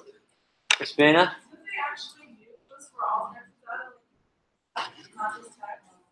Specifically read and write stream? Yeah. I'm not sure. Sorry. Probably. Though it's probably not UTF-8 though. It's probably something else. But I could be wrong. Yeah.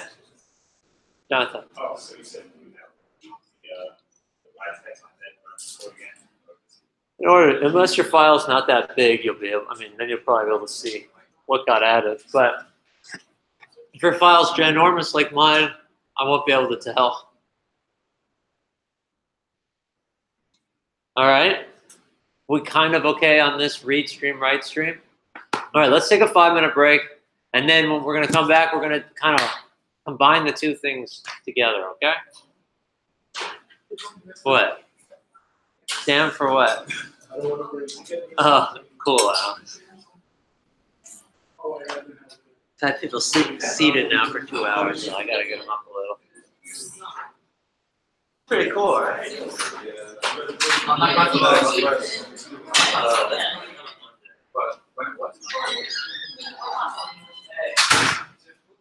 I think I won't.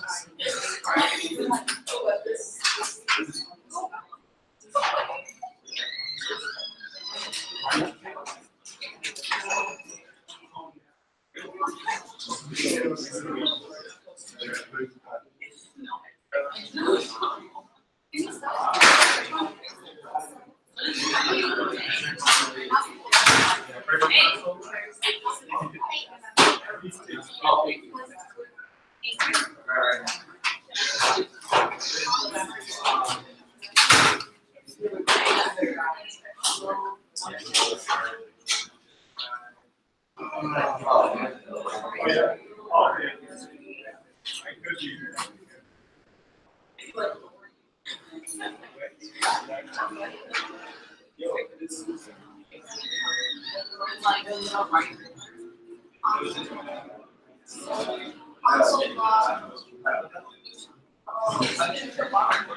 Like your chunk thing was just like it was just like all like the more some file, right?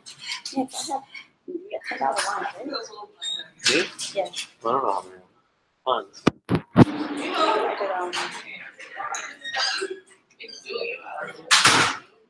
I did 5. And I just doubled it to 10 days. So you get Try doing like 100,000.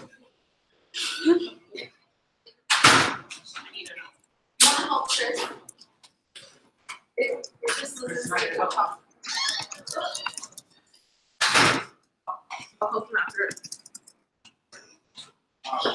Okay. Not irresponsible or anything. Before we did the type, they created The goodbye text. But never console. Got this one. This is the old way of writing. Yeah. I never showed new junk. No. Can you show me your junk?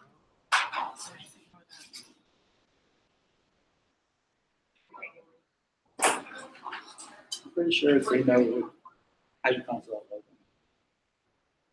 Maybe how big is your hello text? Like what showed up in your goodbye text? Nothing. You haven't saved your hello text. You have to save it individually? You have to have a real file. Wait, what? Oh, add-on. Oh, so it just. Turn it You to didn't save hello text when you added stuff. Oh. Is there a way to save everything in that folder? Same time, like all the files? Like, yeah, I think individually have to go back. Well, there's like a package that automatically saves every time you change. It could change.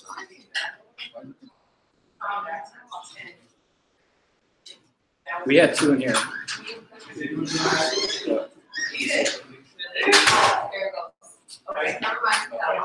There you go. You gotta save your stuff. No big deal. Alright, I'll just say it. Somebody had, I think Jonathan Bain might have that set up. Okay. Thanks for. No problem.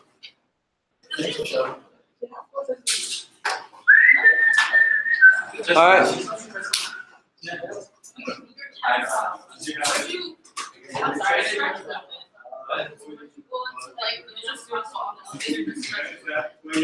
I'm serious.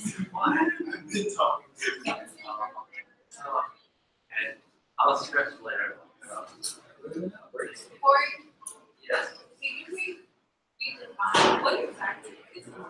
This is my first step. All the data On workout every day. on your hello text. This one is 3 times a week. The right stream is going to be writing data. Okay. The read stream is going to be reading data. But it's coming in as chunks. So that way, like, if you were watching a movie, you don't have to wait 20 minutes. You just wait 5 seconds for the first 13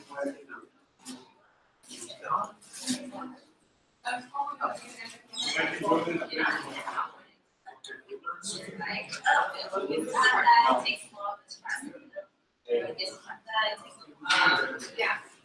I just have to use it.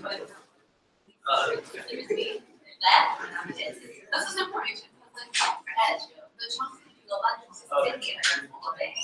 You know, like, that's just all the time. Sorry. That's what I have.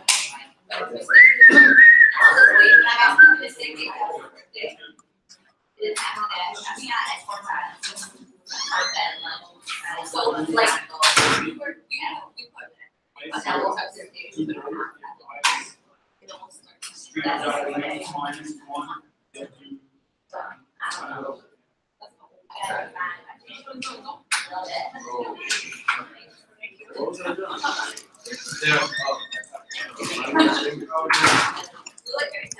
Yeah. You're back the same way, or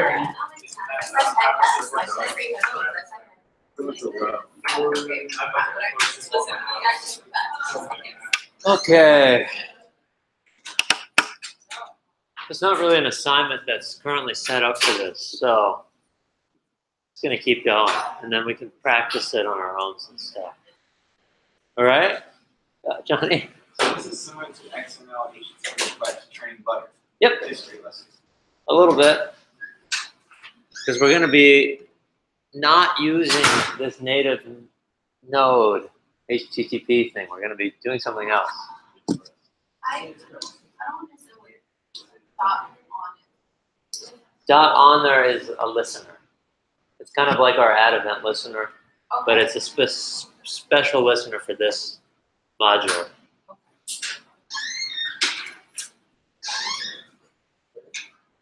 All right. So let's go back and revisit our server a little bit. All right, so I'm gonna bring this back. So I'm gonna require HTTP, right? I've got our server that's taking in a function request response.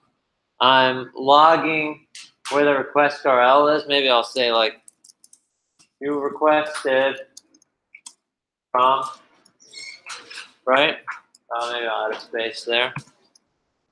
And then I've got this write head. So that's going to stay the same. And now I'm going to move this stuff right into here. Okay? So let's talk about this. So I'm creating a read stream, and I've got this write stream, but we can delete it because our response is a writable stream.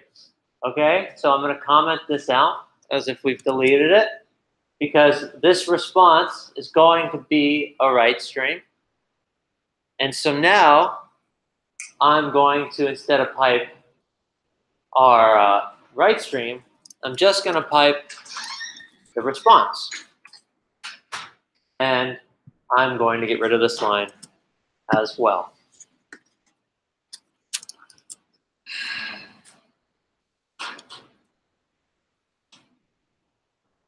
Are we still with me? Absolutely. So we've got, I'm moving, we're going back to our server. What's going on? Oh, okay. I thought there was a mouse touching my foot. I'm sorry. There's a wire. No, it's okay. I was just like, I was like so focused on Crispina, I didn't see you move. Okay, Crispina. And anyone else who needs to recap. I'm moving this read stream, which has all of this hello text, right? All that lorem ipsum. And now I don't need this write stream because our response already is a writable stream. So when we have our response here, this already is a writable stream. Crispina? You're saying how it's going back and forth between binary and a different format, like the stream part is like changing its format. The stream is moving data along in chunks. Going like that. Okay, yeah, I know I look stupid, but I will literally do anything to help anyone learn something, okay? So I don't care how stupid I look. Okay. Does that visual kind of help? Please, for the love of God, say yes. Yeah. Okay. So the stream is just this idea that this pieces of data are filling up for this buffer, and then it's sending that along into the stream, and then we're going to be drinking from the stream. We're just watching the movie play, kind of. So we were creating we're not just 1 second. We were creating a writable stream earlier, and then we were writing all of that as chunks came into our folder. But now I'm removing that because res is a writable stream. Or not. Where does that stream pass through? Yeah. Considering that now we're not using the. Oh, okay. So right now it's all just like. That's a good question. I guess it's happening in like Java. It's like, remember that on this thing on here, where it was like it's just reading it like JavaScript somewhere that FS is reading information. It's breaking it down in chunks, and every time we got a new chunk, we did something. So instead of all of this, because this is such a common thing, we have this pipe. And so we can just pipe this response. And like before we did, where was the pipeline? Oh yeah, this was write stream a minute ago, right? So this was doing all of this. It was just a quicker, like you can think of it as like the syntactic sugar wave, right? Just like so much less code for something we write all the time, all day. Yeah. So is it basically preparing it? But it is. So all it does right now is preparing the language, the password. Yeah, so the response is what we get back as the client, right? And that is a writable stream. So what's going to happen, right? Let's talk about what we think is actually going to happen. So what's going to happen, hopefully, I haven't run it yet, so there might be a ton of bugs. Fingers crossed. What we're hoping to happen is we're going to grab all this text in pieces from our hello text file. I love that this is there. Dating, seriously, like 10 points of Gryffindor.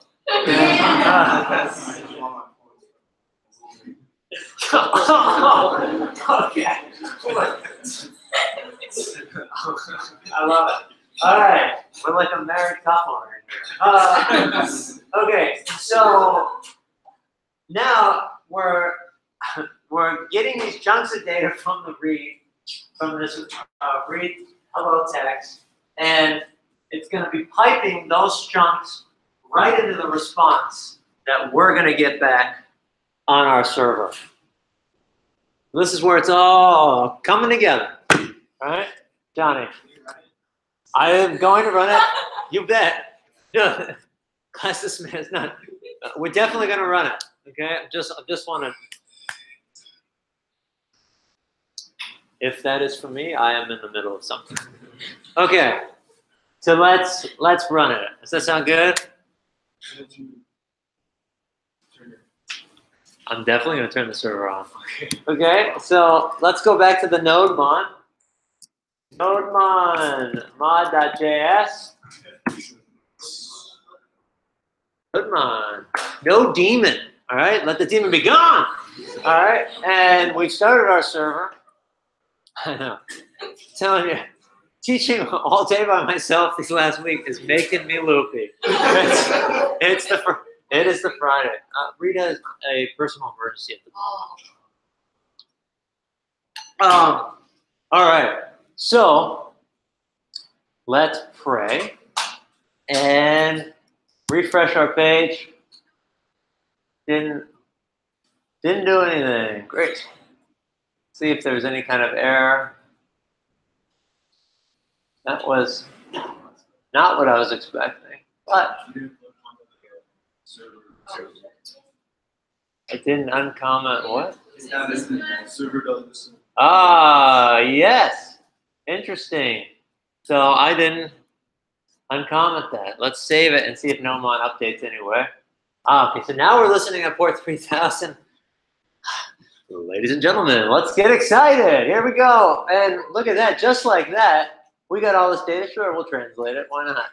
And it's gluten, nor the fear of the ends. So this is pretty cool. So again, if we go to any site here and we say cat, and I hit enter, it's still just giving us back this data, but it's coming in as chunks. If I didn't have this coming in as chunks, it would be taking so long to come in. And I'm still getting my request from cat and that annoying favicon that just won't quit. Questions on what we're seeing? What did you comment that's the listen server listen? I had that commented out earlier. I needed it to have be listening on the port. Without the listen, the server doesn't care. Or not?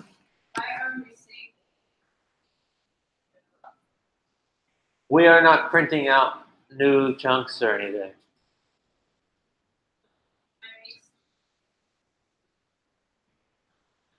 No, we were only seeing it earlier because of this line where we were saying console log new chunk.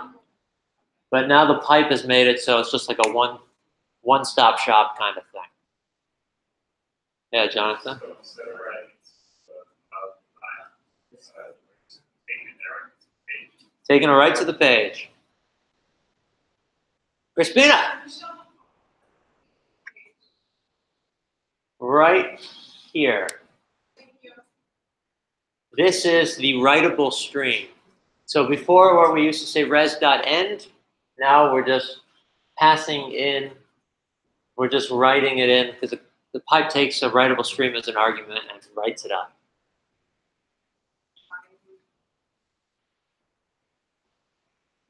Who spoke with the question? Yeah, Janelle. Can you say that one more time? Yeah. So the pipe is taking in, right? It's being called on a readable stream, and we're passing it a writable stream. And response there is a writable stream. We created the read stream, a my read stream. We're calling pipe on that method stop and passing in our writable stream response, which we're getting back as the client on our browser. It's kind of cool. We got this server-client relationship here, right?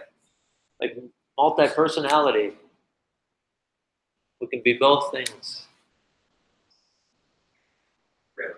Yeah, JR. If we change the, for example, res dot right hand, change the 404, does that mean text, the writing stream is going to show? What do you ask? Sorry. If we change 200 to 404. 200 to 404. Okay, so he wants to see what would happen if we change our status. So everything's fine, but in our network, if I could get this, for some reason, like it's just not showing what I want us to show today. Do you have a red light at the top? I think it's because you have that filter button. With that red filter button. What red filter button? By the search. This by- thing? Yeah, right there. Yeah. Because on the left side, it's getting cut off. Yeah, it looks like it's cut off, right? But I'm all the way over. Isn't that weird? What if you refresh it right there? It says L1 flash. You know, I'm not sure. I was working on my computer at home when I was going through this last night. But anyway, we'd be sending the wrong status. It doesn't throw. It doesn't break anything. But if we had someone who was making an API call and like they were using that XML format, or like, remember how we said like if status is 404 throw error? We did that like in fetch or something. Yeah, so it would just throw an error there, even though the data is good data. So we're going to change it back to 200. Dave. Which? Okay.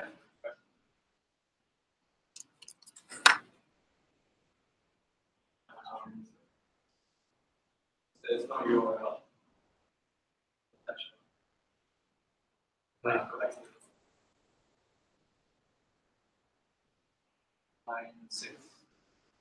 Okay. Yeah, that's here.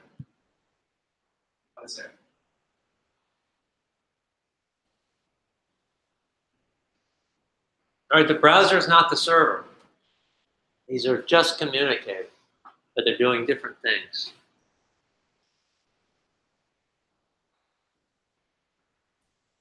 Okay, so who wants to try sending some HTML? That'd be kind of fun, right? The face. So I was like, I don't think so. Let's try it. Sorry. Okay, so let's make an HTML file. So I've got this mod file, and I'm going to say hello world. I'm going to put this in an H1 tag, actually. Right. Fix my tabbing a little bit. And maybe I'll say a P tag, I'll say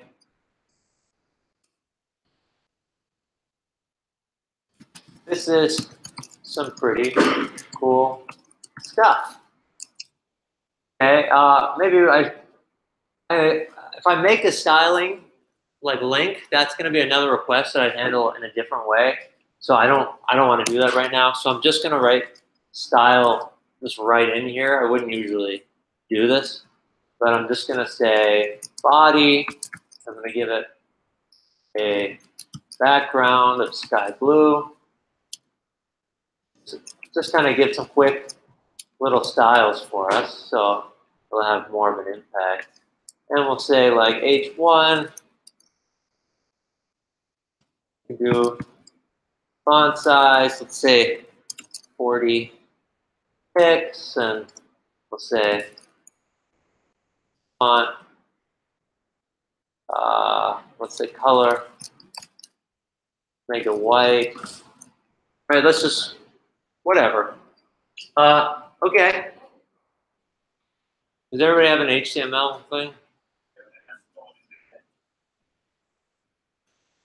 Yeah, the style tag goes in the head. And so now I'm going to go back here, and I'm going to make a couple changes. First thing, I'm going to make, instead of it saying text plain, I'm going to have it say text HTML. And instead of this saying hello text, I'm going to do slash, oh, I already had slash, mod.html. And that's it. That's it. Can we see that index file for mod.html?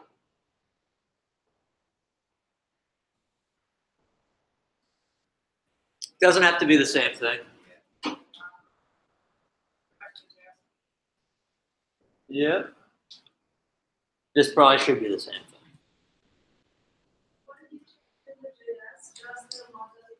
I changed the text HTML right there, long arms, and the mod.html here.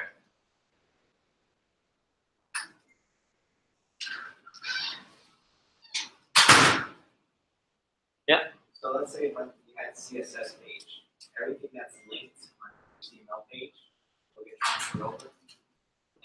So if we make a separate CSS page, we won't see any of the styles right now because we're not dealing with that specific request. That's going to be a little later eventually. Probably not today. All right, are we ready to see what happens? Let's save it. Go to our site, reload, and we get hello world. This is some pretty cool stuff. That is pretty cool. All right. How about some JSON? Can we see some JSON? Yeah. What's the error? What error? It's probably talking about the syntax error. I don't know why, but it's not causing any trouble, so I'm going to. So it says on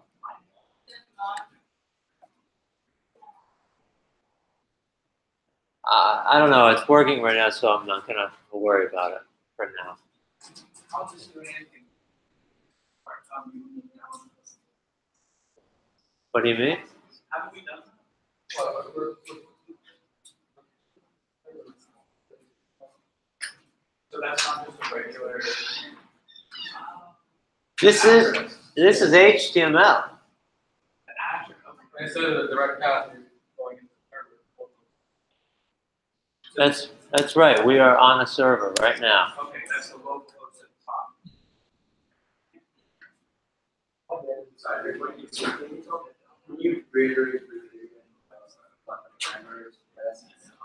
Hang on, can some of the side conversations quiet down a little bit? I can't hear Dave. Response and request. The client sends out requests. The server gives back a response. How is it that the browser is like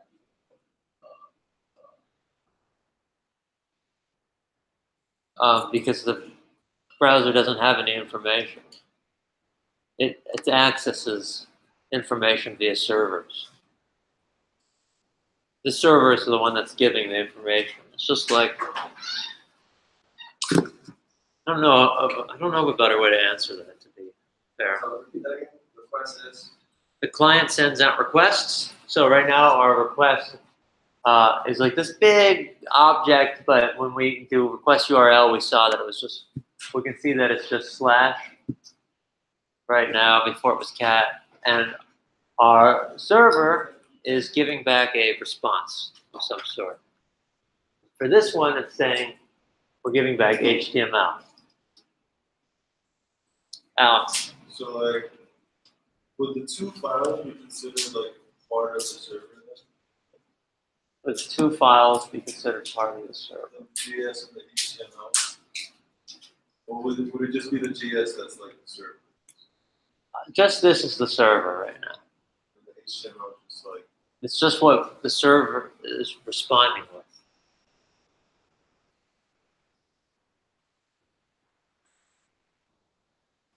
All right.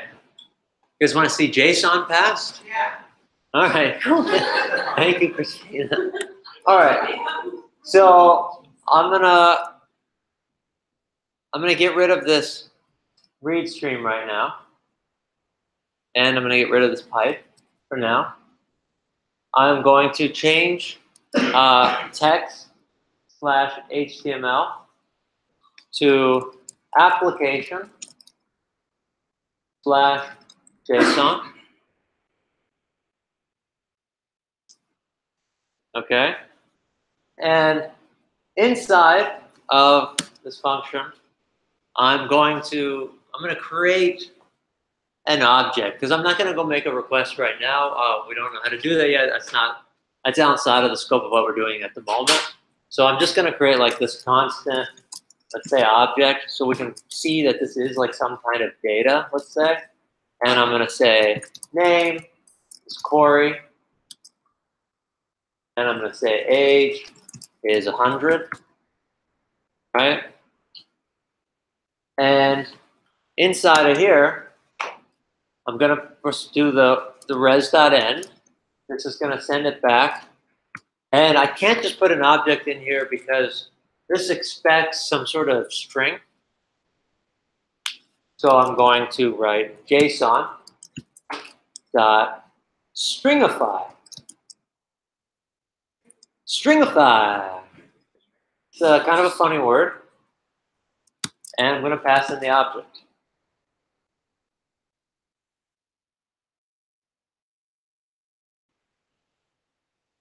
Cool?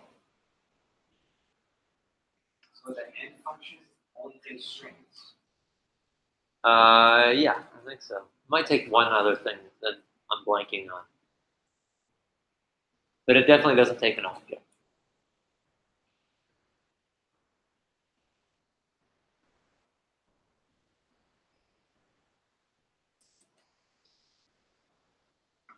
Okay, so let's see what happens now. Gonna refresh, and we get a little bit of JSON. Great. When I refresh, you start downloading. Start downloading a cat file? Yeah. That's it. We just get our own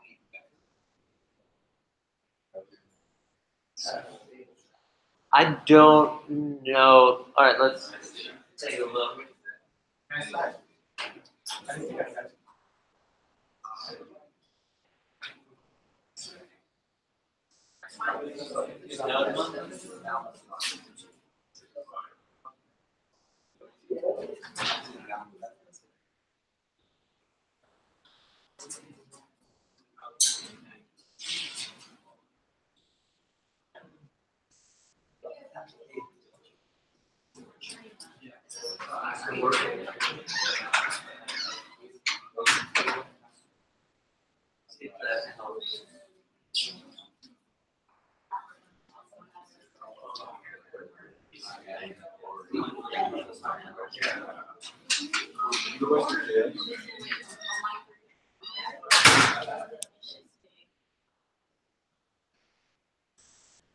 Are you sure?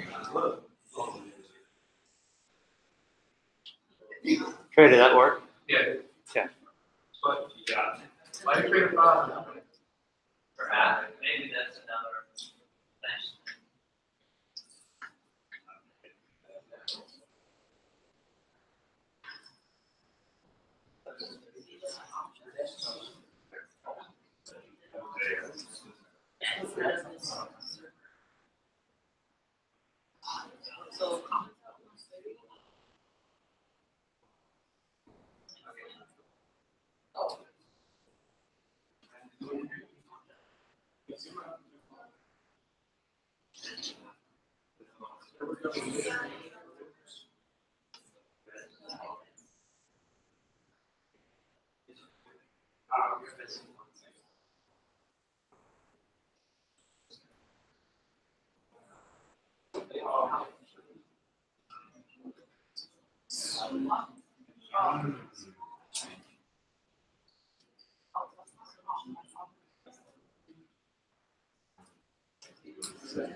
No, it's really not.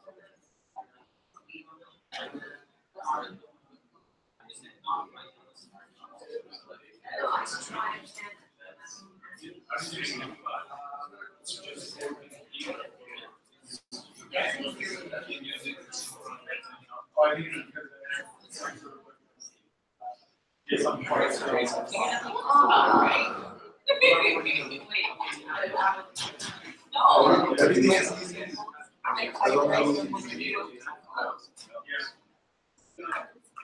Just working. It's relative. Like you say, you need to learn how to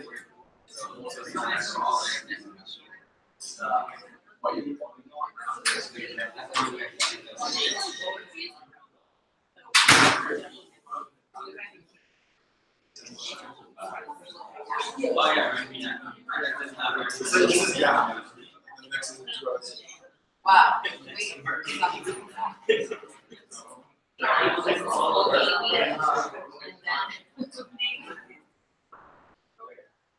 And then we're going to go to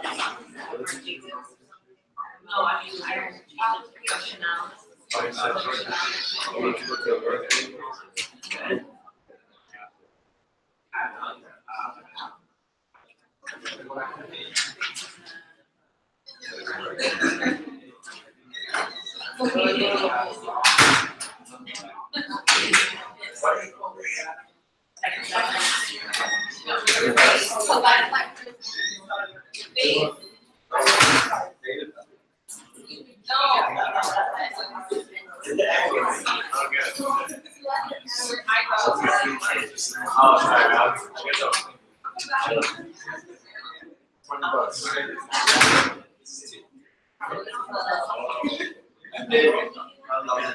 You're trash, but that's the problem.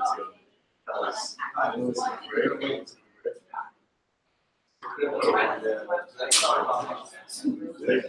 really garbage.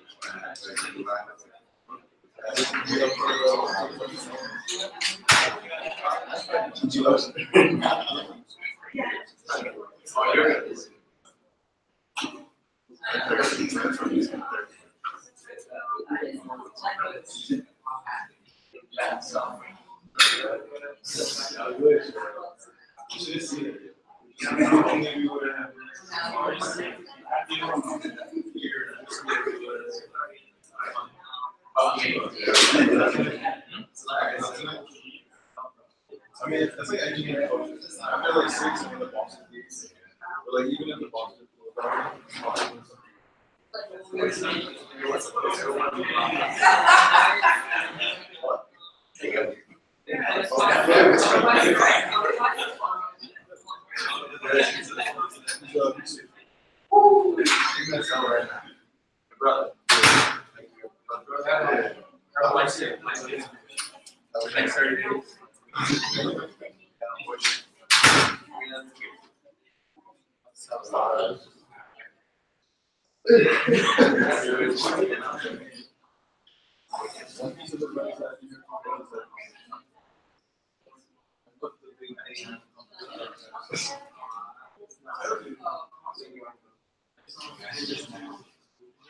Yes, it's just rocking rocket science. Like the research rocket science. Yo.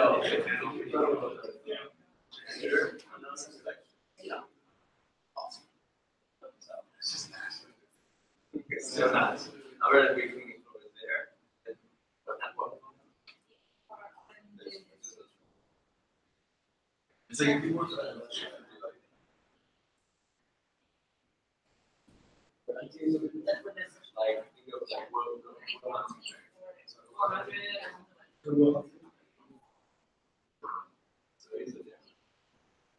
like what my teeth. Right, so you didn't want it like you said word. I said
All right, so we've actually got JSON, so that's kind of cool. So last but not least, I think, let's see here. What are my notes? Yeah. So let's kind of put some of these things together, yeah? So, you know, the whole time here, we've been keeping track of this URL, right? This request.url. And we haven't been doing anything with it, right? Just printing it out, checking it out. Feel like that's cool. But what if we wanted to do something with it, right? And we can get there. Well, I guess we're going to take 2 steps first. But so let's say I don't care about this JSON right now. So I'm going to comment this out.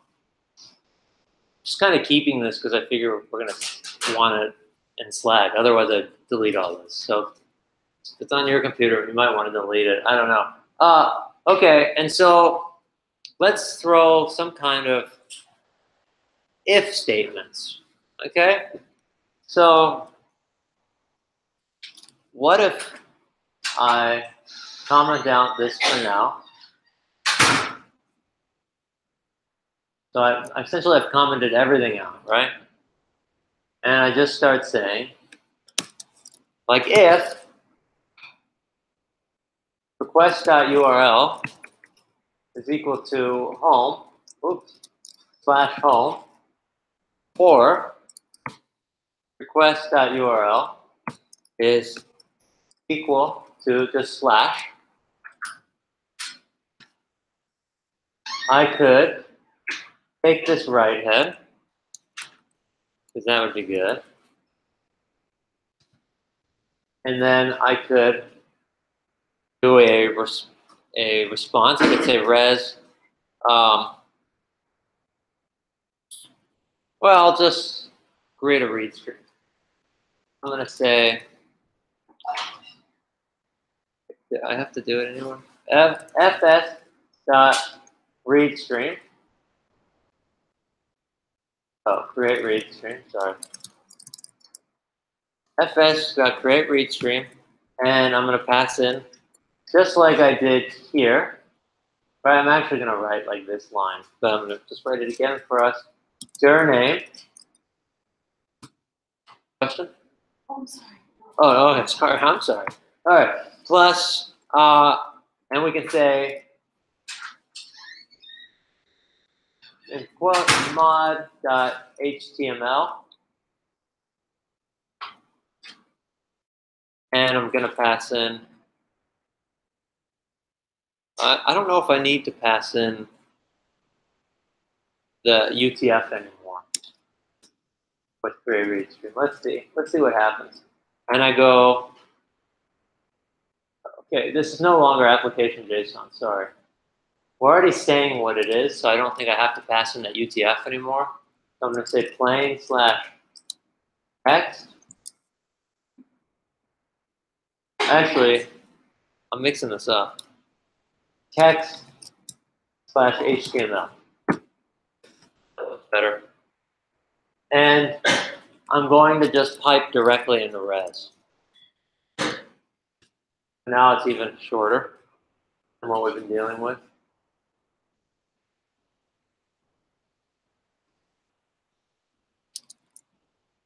Else,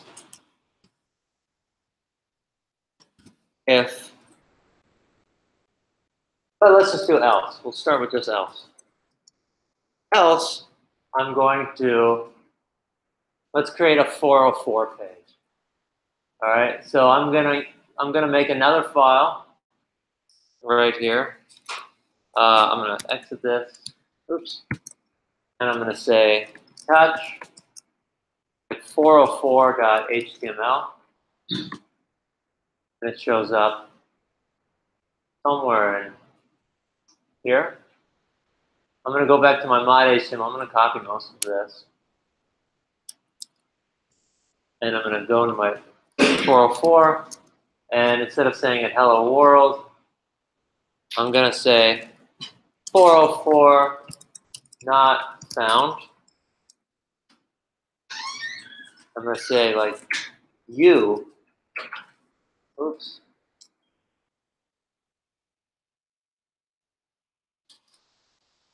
You did something wrong. Okay?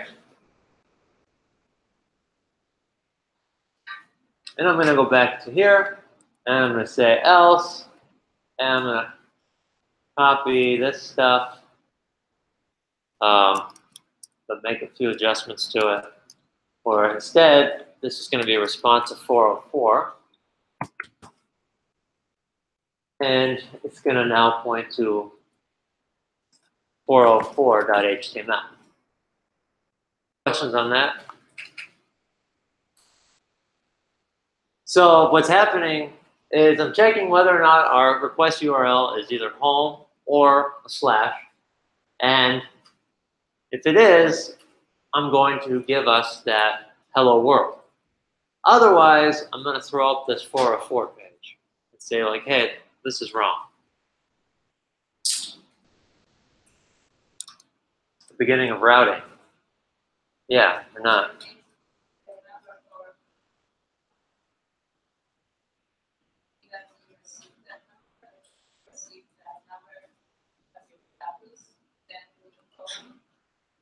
Then what?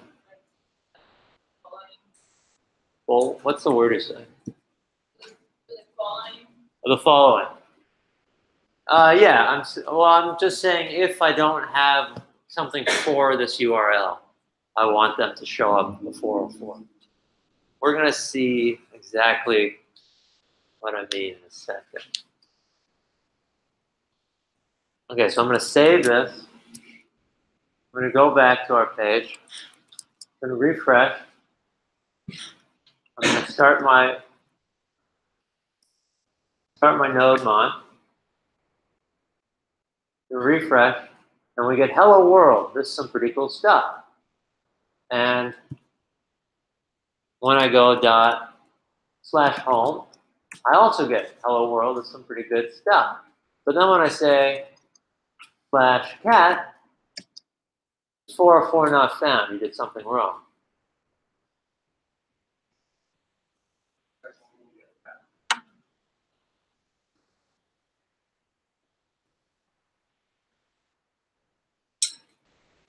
Mateo? Why does it not find like the error that he gave me. Or sorry,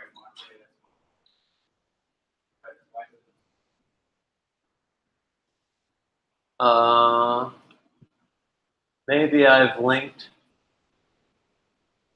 tried to link this script tag here to that mod file, and that is another request, and we don't have a way to handle that request. So if I remove the script tag, that should go away, or I could write code.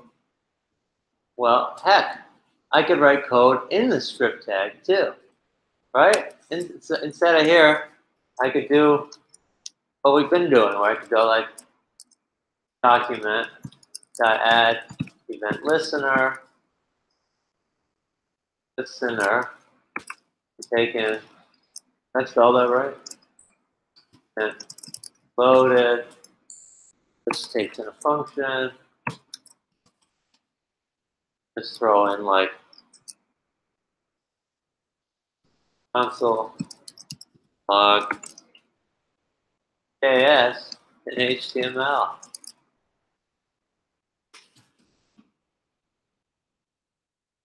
Refresh, still on home, it's not doing anything. This is also because I'm doing that script tag in my 404 page because I copied and pasted. So let me get rid of that. we don't need the script tag. Well, someday we will, but we'd have to handle that URL differently. It's receiving, oh, we're not printing it out, but it's receiving another request. So now if I go to home,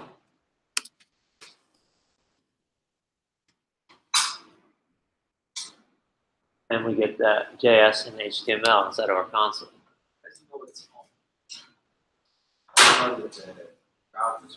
Because of our request.url line in our mod. We are doing an if-else statement there. Crispina. Oh, he asked, how does it know we're home? I said, because of this if statement, checking the request URL. So you purposely messed up the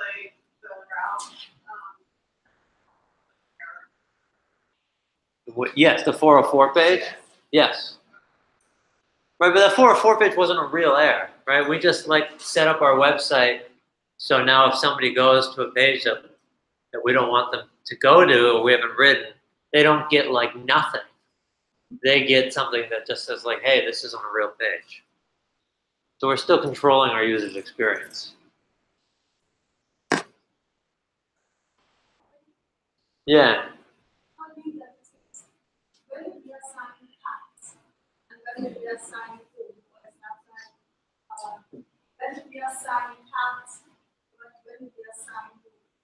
What's the second word you're saying?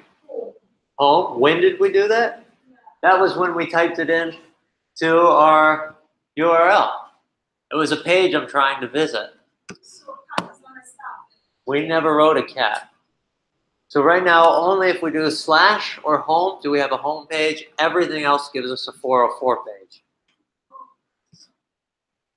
All right, so now your challenge. Okay, your turn.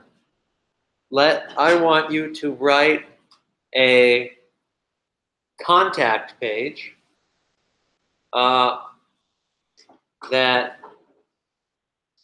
so write 2 pages. So I'll write it out for you to say what I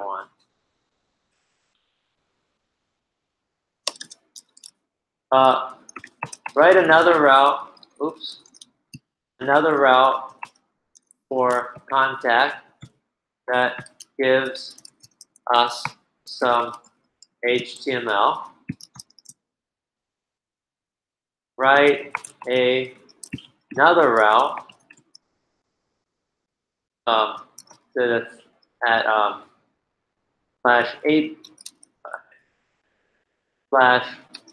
/API/people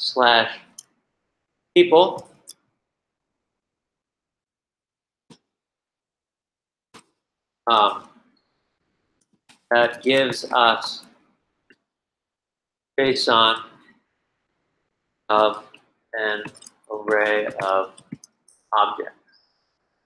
I'll put this on a new line.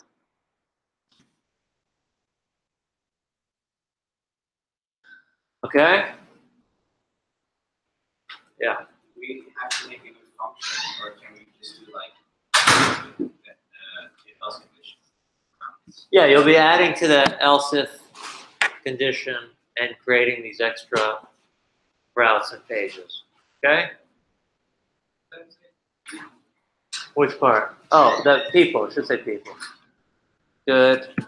I spelled it even worse. There we go. And I keep doing it. Okay. That way, we'll get all of our people. Just like when we used to go to dogs, when we're getting all those dog objects inside of an array, I want all of these people. Clear? I'm going to get some water.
I know there's a lot of information to take in today, but like we'll definitely like be covering and learning easier ways.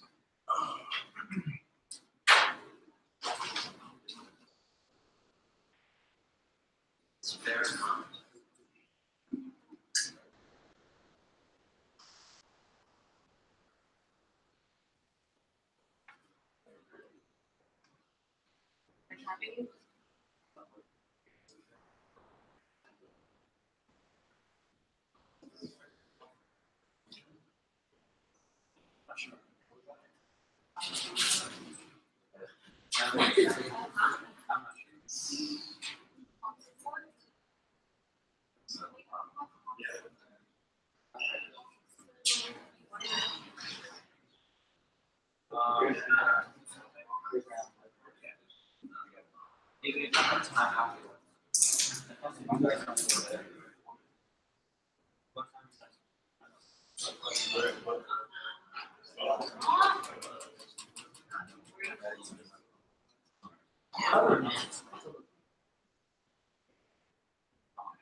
Yes.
Oh. You have an extra space.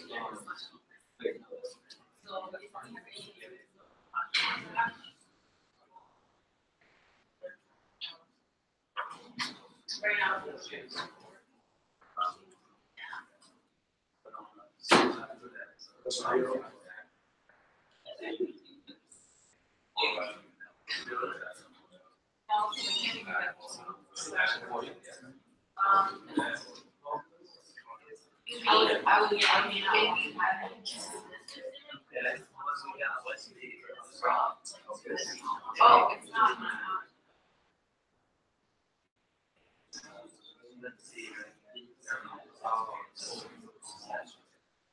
Yeah, so it's so if you're sending it,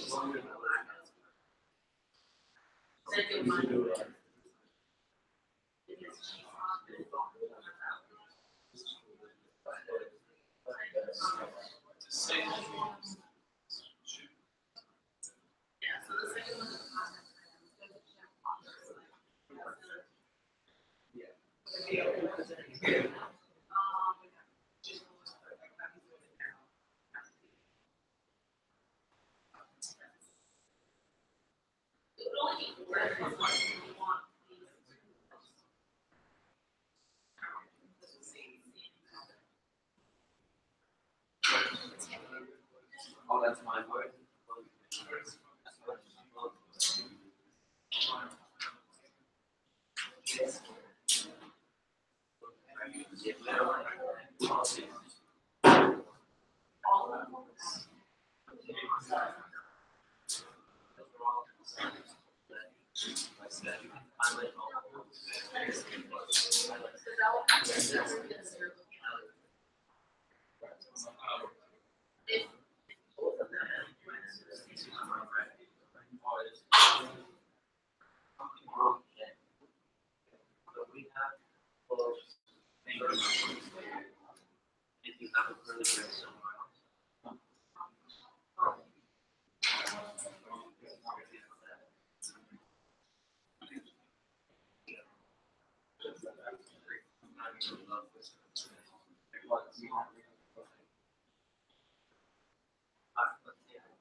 Yeah. Yes.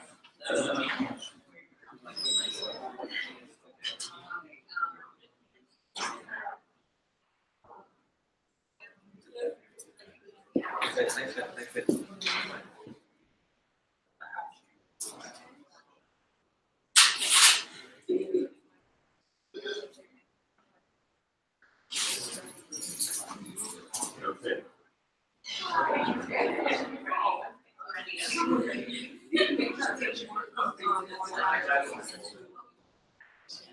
Yeah.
So like, right, so the first one.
And it looks cool. He almost looks human, right? Boom. 6 burn.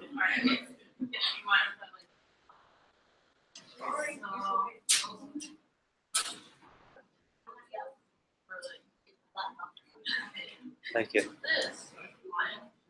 Oh my God.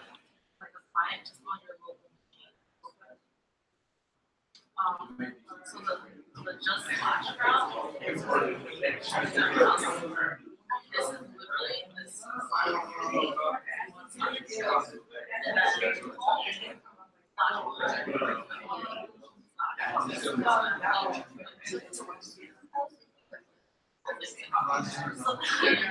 so that is if these two journals or if like these two journals are being requested, then we want to define a specific type. So we're expecting a classical type of text. And then we're going to go to our file system and read the stream that's the data. So the stream is it's nothing for you guys know what that's not how to do this specific. We have to create another HTML form for the contacts. Yes. Yeah, okay. Like appending to that our HTML file that we're going to what if this drops in? There. Just trying to. All good.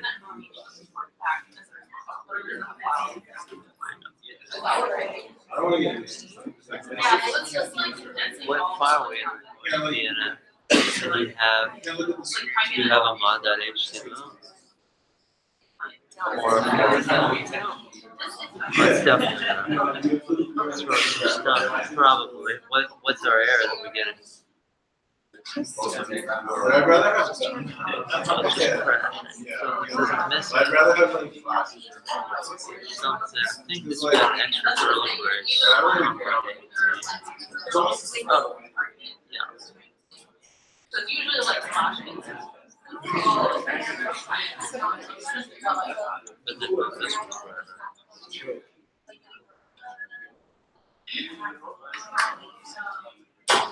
Check out the term. So now we're good. But yeah, but add those files to the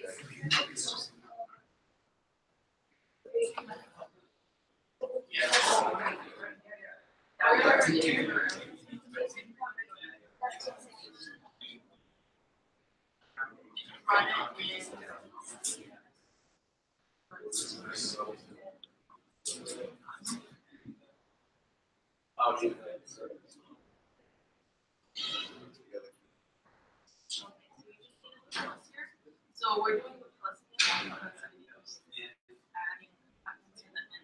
So their name is like our path. So that's what you're having.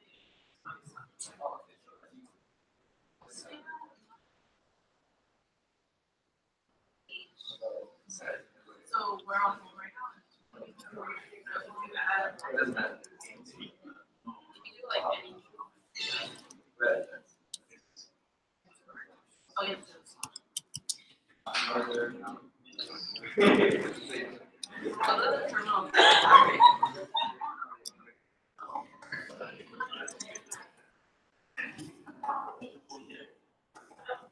Oh, you don't have a pro anymore.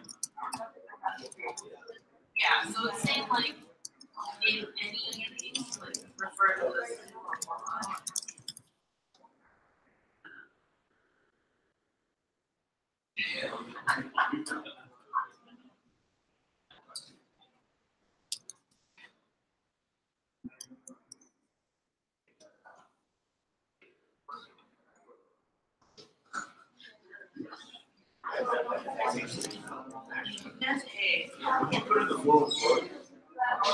What I just put 4 not found, and I said you did something wrong.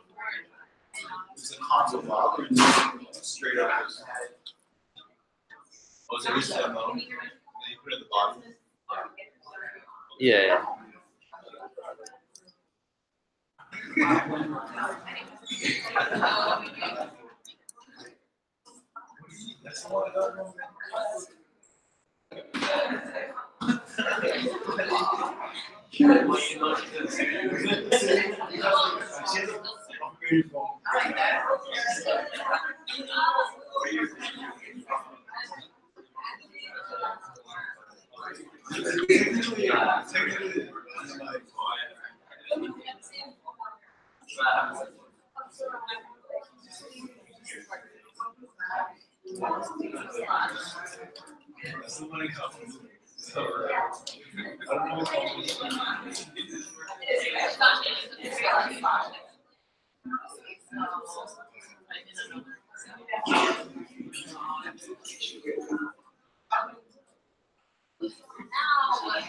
Let's like try to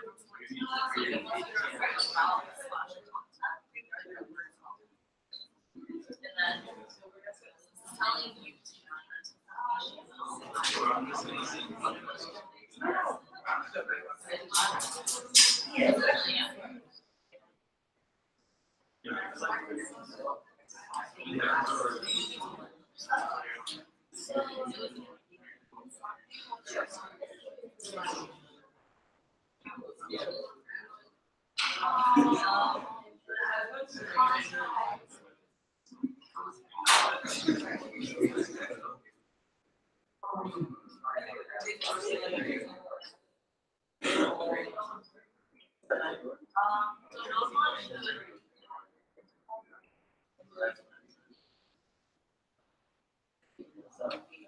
it's listening.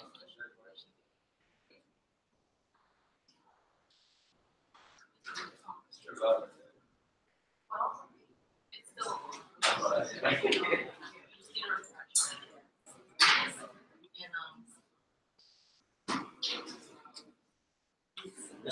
Oh, okay, so,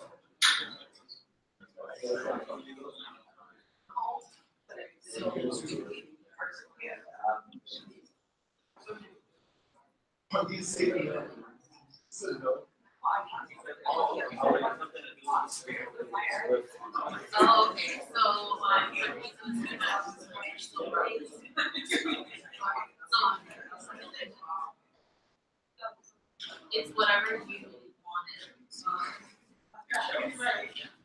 Let's see, when you hit slash contours, and here oh, okay, yeah, sure. Corey, is that supposed to be? Sorry? Is that supposed to be like an object you made? An object you made? Yes. Well, an array of objects.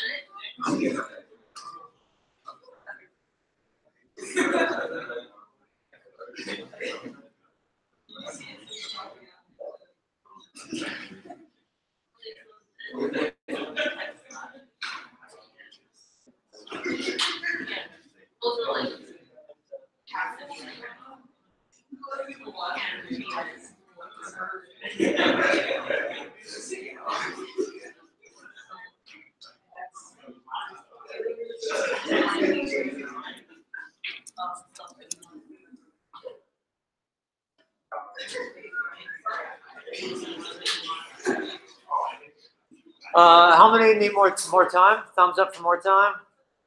All right, yeah, let's do some more time. Cool. Questions?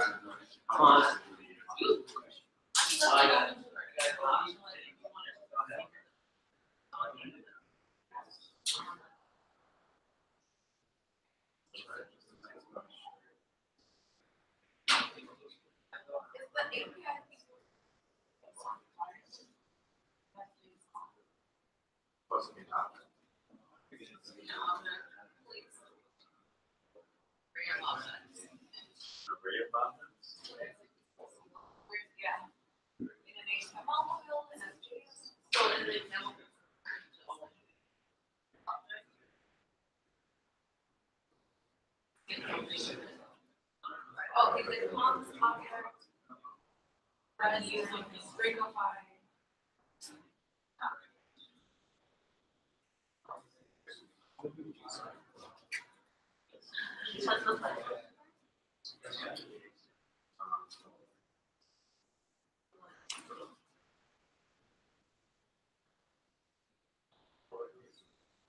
No, it's not.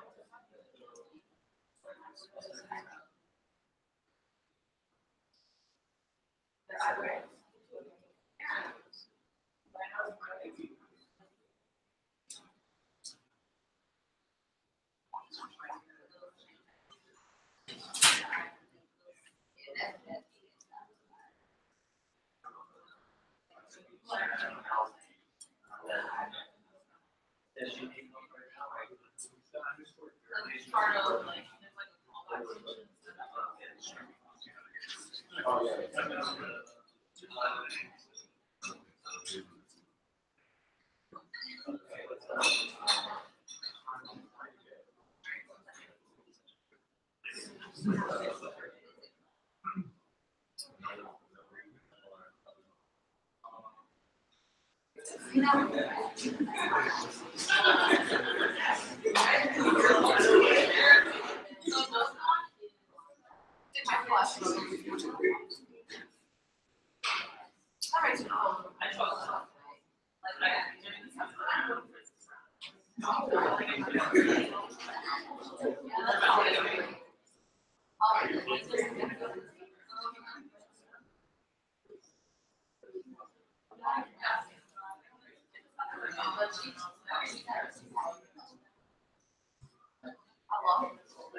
wait, let's finish that.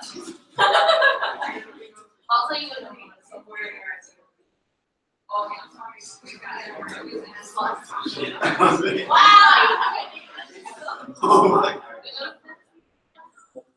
Yeah. Right now,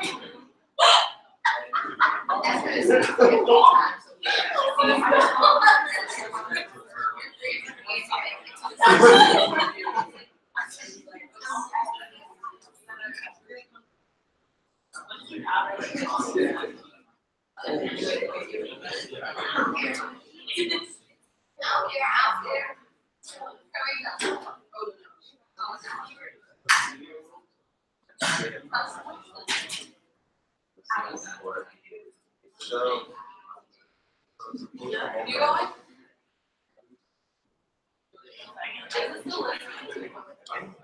I don't know.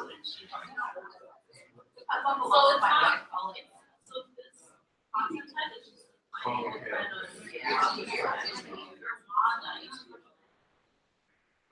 Yeah, I'm gonna work, you ain't gonna pay my bill. You ain't gonna pay my bill.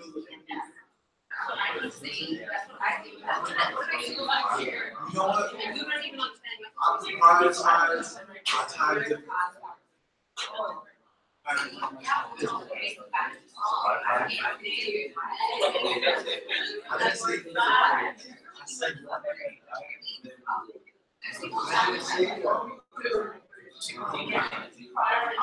getting what I need, and I'm pretty sure I'm not getting what I need the way I need it. Okay, so you're string of fine. What is this? It's an array of.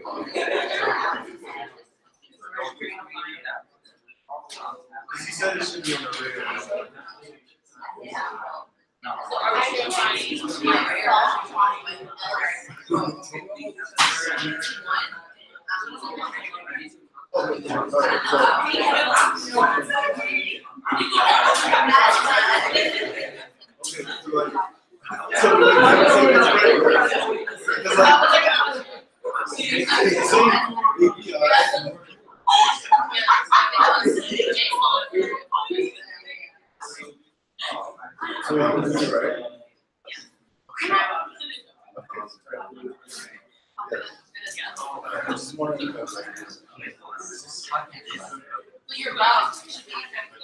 Yeah, so like I write it back.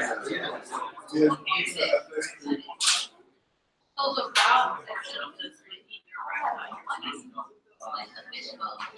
Oh, I don't think that's. So if you're recognizing your own, it doesn't matter. Yeah. We get it down. I got it down. I'm down to go to that meeting.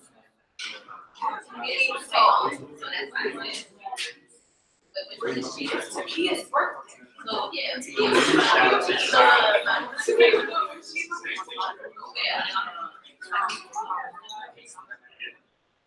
only one we don't have. So, fishbowl. She's down with fishbowl.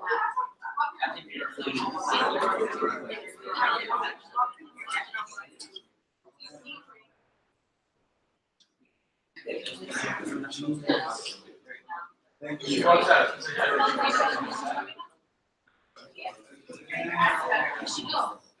Oh, I have to see it. Also, I'm going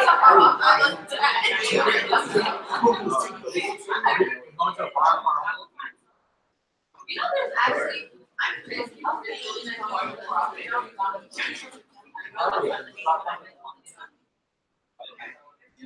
Wait until our graduation.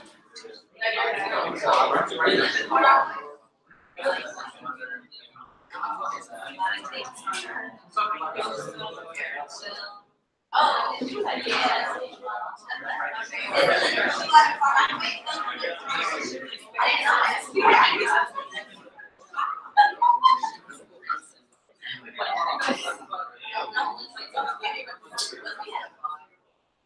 yes.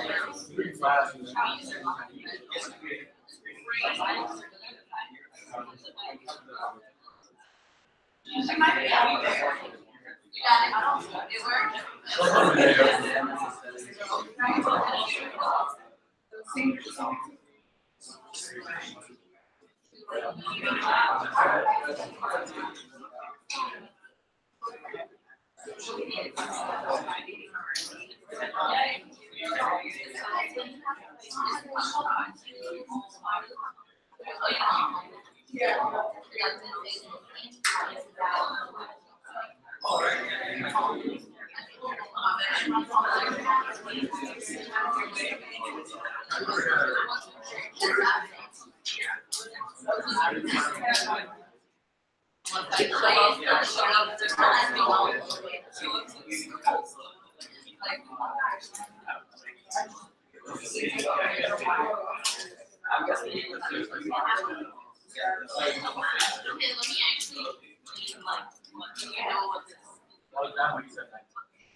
You're like 24/7 free mind.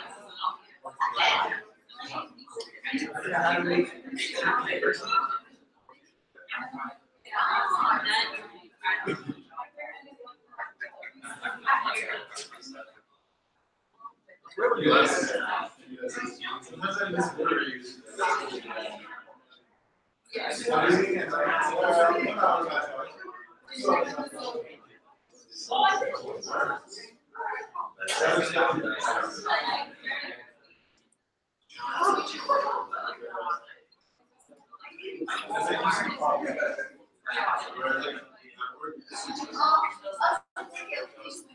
It is nice.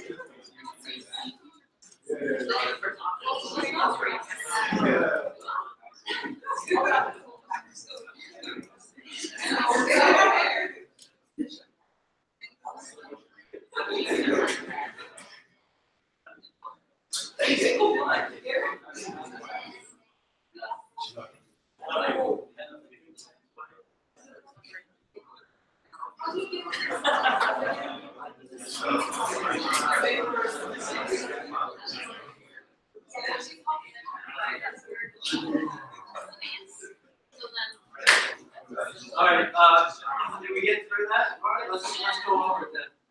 Yeah, let's fly. Okay. So, I'm gonna kind of fly through this a little bit. Clap if you can hear my voice.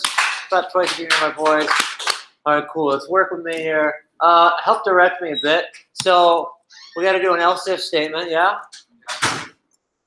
Else if, and we're going to check for that request, that URL, and we're going to say, is it equal to /contact, right? And if it is,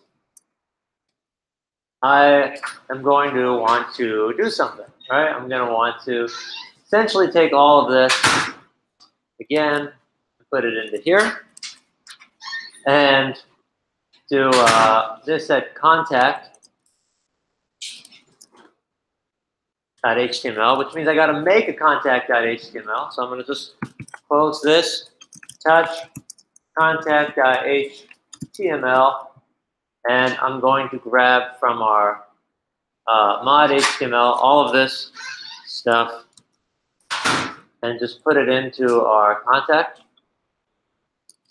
All right, and then here I'm going to say contact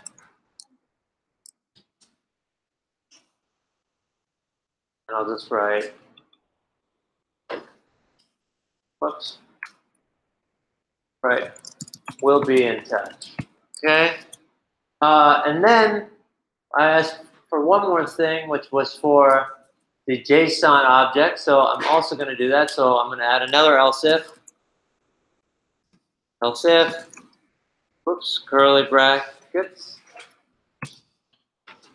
And in this one, I wanted to do people, so I'm going to say const. I didn't do the parentheses. Thank you. So in the request URL, we said we wanted this equal to API/people. I'm missing a what, where?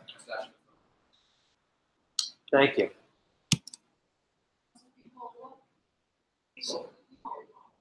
All right. I cannot spell. I am like, please don't play me in Scrabble. Someday that'll be kind of fun. We can play Scrabble and you can just pick me apart. I promise. And we're going to create objects. So let's say name, and we'll say Corey, and I'm going to say age 100, and then let's make another object in here that says name, and I'm going to say Grinch, and let's do age is going to be 99. He's one year younger, so he's pissed off. Okay, And so we've got this, right? And inside of this, we've got to create our write stream. So let's do that. I'm going to go our write head. Sorry, res dot write head, and I'm going to pass in 200, and I'm going to do this content type, and oops, and I'm going to make it application/JSON, right? And then I'm going to do res.end. This is going to give us back to the user, and I'm going to say JSON.stringify, and I'm going to pass in our people. Okay, we wrote a bunch of code. Let's see if any of it works. Let's clear this. Our nodemon. Nope. It says I got a syntax there. Another route for contact. Object. Sorry? Never mind. I took that to put object where you have to. But that was the last one. Let's see, what is wrong with this? Sorry? Top pipe, res? No.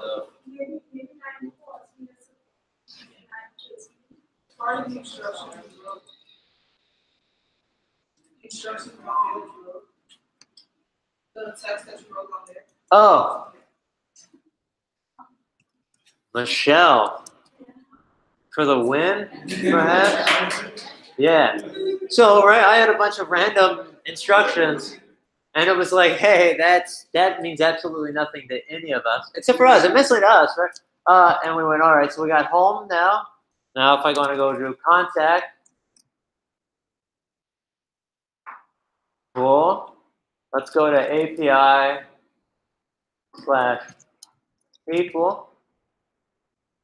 Cool. Okay. Are you ready for your next challenge? What? Can we? Slack. Of course I'll Slack it. You mean? Oh. Yeah, sure. But we're not quite done. How come we don't want a challenge? So I heard some no's. Tired, but there's no homework. I mean, it's like the study. There's no official assignment here, okay? Just like catch up and stuff. So we all we got to do is push 23 more minutes. All right, let's do this. One more. All right, no. Here's the challenge. Okay, inside of your contact page, I want you to write JavaScript inside of a script tag, just at the top. Don't require any files. Make a fetch request to fetch the people from our new URL, and then I want you to use some DOM manipulation to make a list of the names inside of the contact page. No, use fetch. And the DOM manipulation would be the whole script type in the HTML. Yeah, so let me to be a little bit more clear what I want. When this loads, I want us to fire off something in our script tag here that then goes ahead and grabs like a node here, or creates one, like a UL, creates an LI, adds the inner text to be the name of that fetch request response, which is going to be your API/people, and it will show up as a list of names on the page. Append child. All the script for that. Just right here. Yeah, it's going to be real ugly, not removed, but it's going to be. It's to show we can make like multiple requests. We can like get things happening, which is really exciting. That's your final challenge for the day. I can, sure. Just remind me to erase it, please. Okay.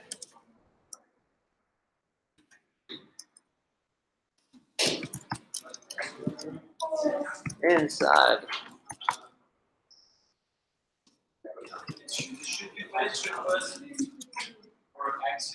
fetch. I think. I don't know if we'll be able to require Axios this way right now because we don't have it set up to go grab it.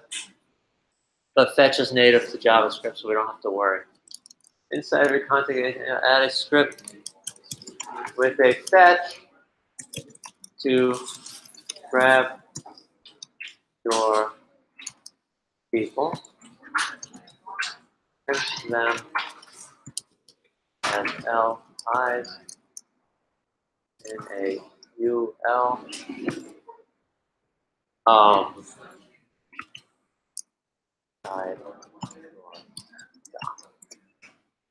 All right, we got 20 minutes to get it. That's pretty exciting. Come on, like we're getting our own data from another server. We've got multiple web pages. This is a huge day.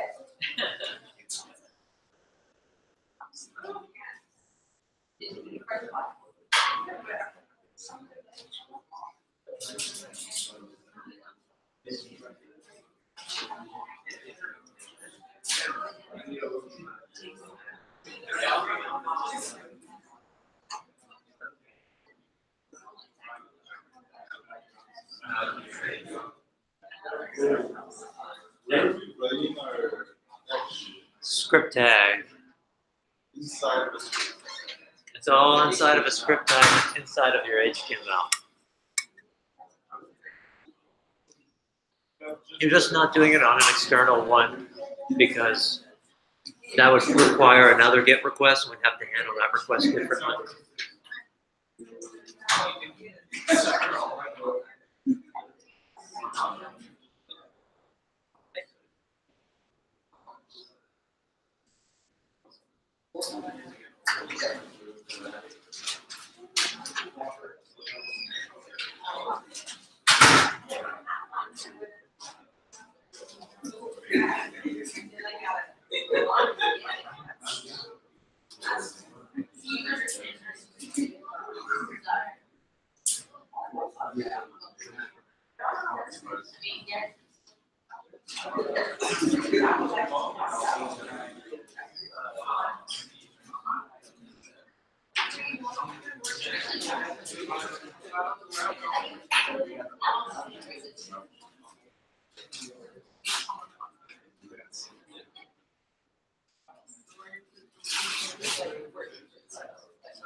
That's true.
Yes, you guys go first in here.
Try to do that first.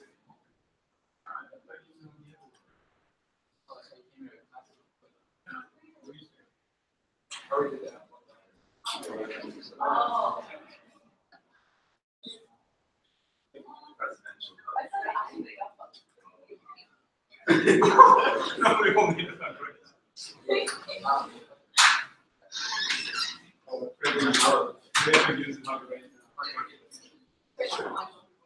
No, not. It doesn't. It smells nice too.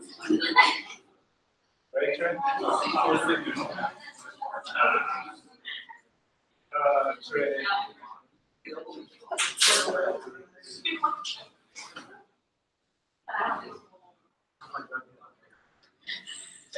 That's why I never asked. Oh no. No. Trey's missing out. Trey's missing out. Face?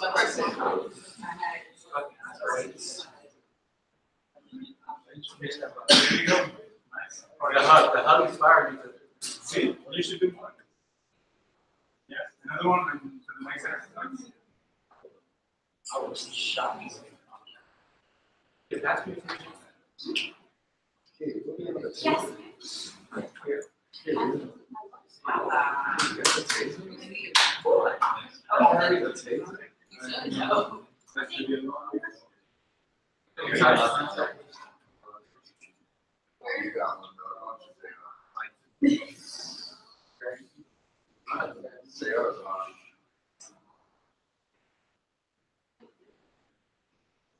It's in your Untitled Chapter. Make a script pen. No, I had Dr. Trey and I was You know, script like, pen. like, what? They're like, yeah, you know my beard makes like, they were like, yeah, they're like, you know my beard makes that's what people need. I'm like, I can buy Yeah, so beard these are makes, dumb but not. documents.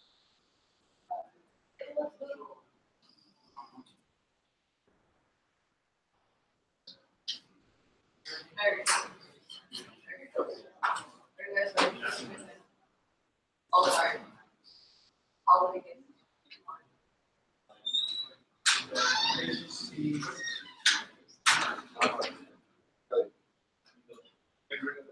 You might call it.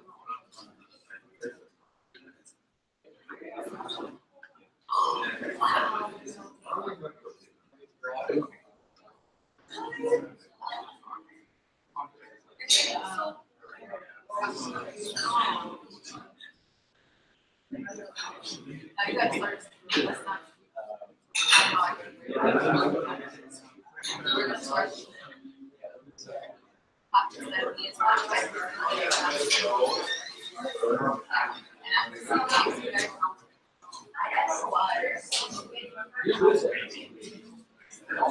Oh, wow. All right, let's try it.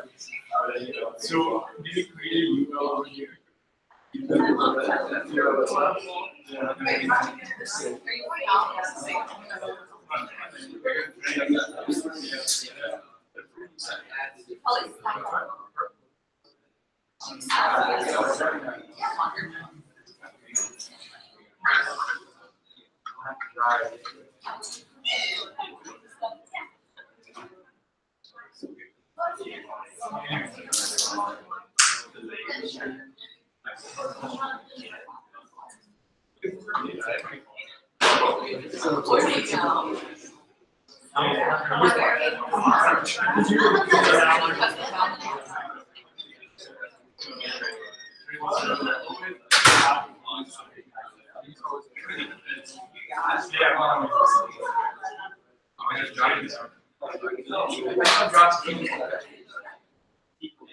Oh, he's catching it regardless.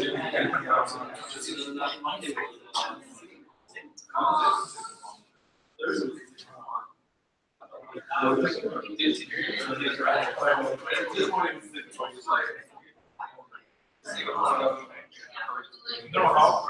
Where are the youth?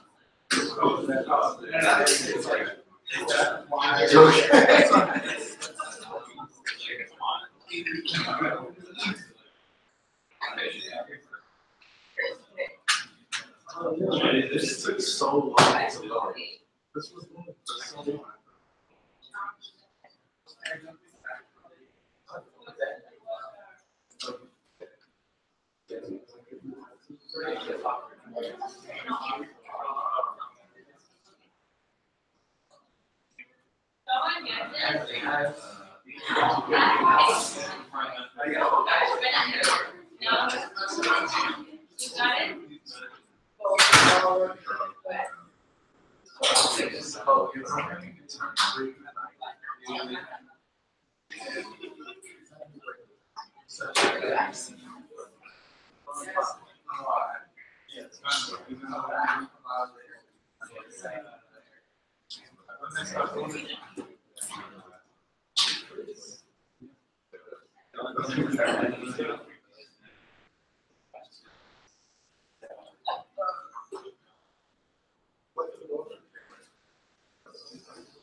Why is it that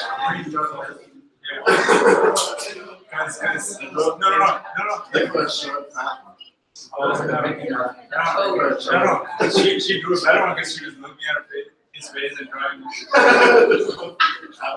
Yeah.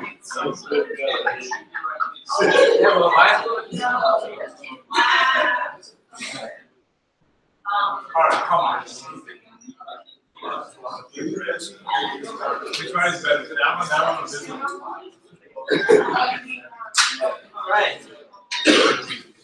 Alright, somebody can hear my point. I know we're running out of time quick. We have 2 minutes. How did people do on this? Yay, nay, okay. Alright, I'm gonna try to quickly go through it as fast as I can. I know. I'm not gonna do one line. But, alright, so I'm gonna save this. Let's go to my contact page. And inside of this, we've got the script tag. And so here I can just make an actual fetch request. And I can say /API/people. Okay. So then I can do .then response. And we know that response needs to return res.json. So then I'm going to change the then again. Res. And I'm going to pass in a debugger so we can see what we've got. And got to get to contact.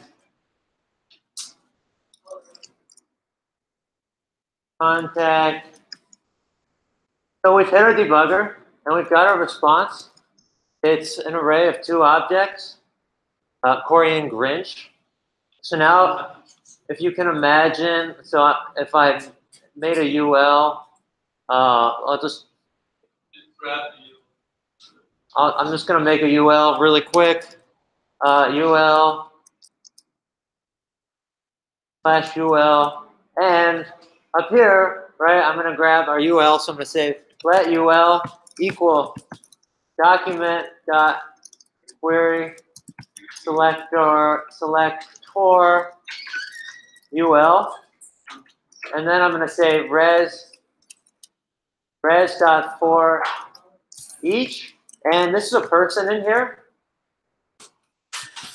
and so then I can go let li equal document dot create element li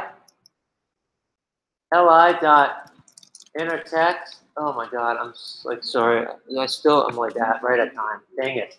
Person dot name, and then ul dot end child of li, and I think we're going to be good. And we get it.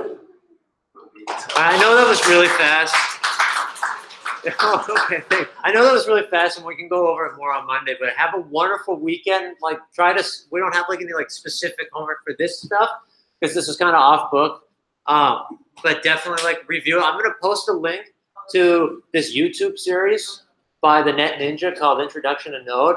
If you have time, I highly recommend watching it. The guy is like a genius and great at explaining it. I might watch his over my lecture. Okay, so. Yeah, that could be homework. All right. Yeah, I'll Slack everything. All right. Good night, everybody.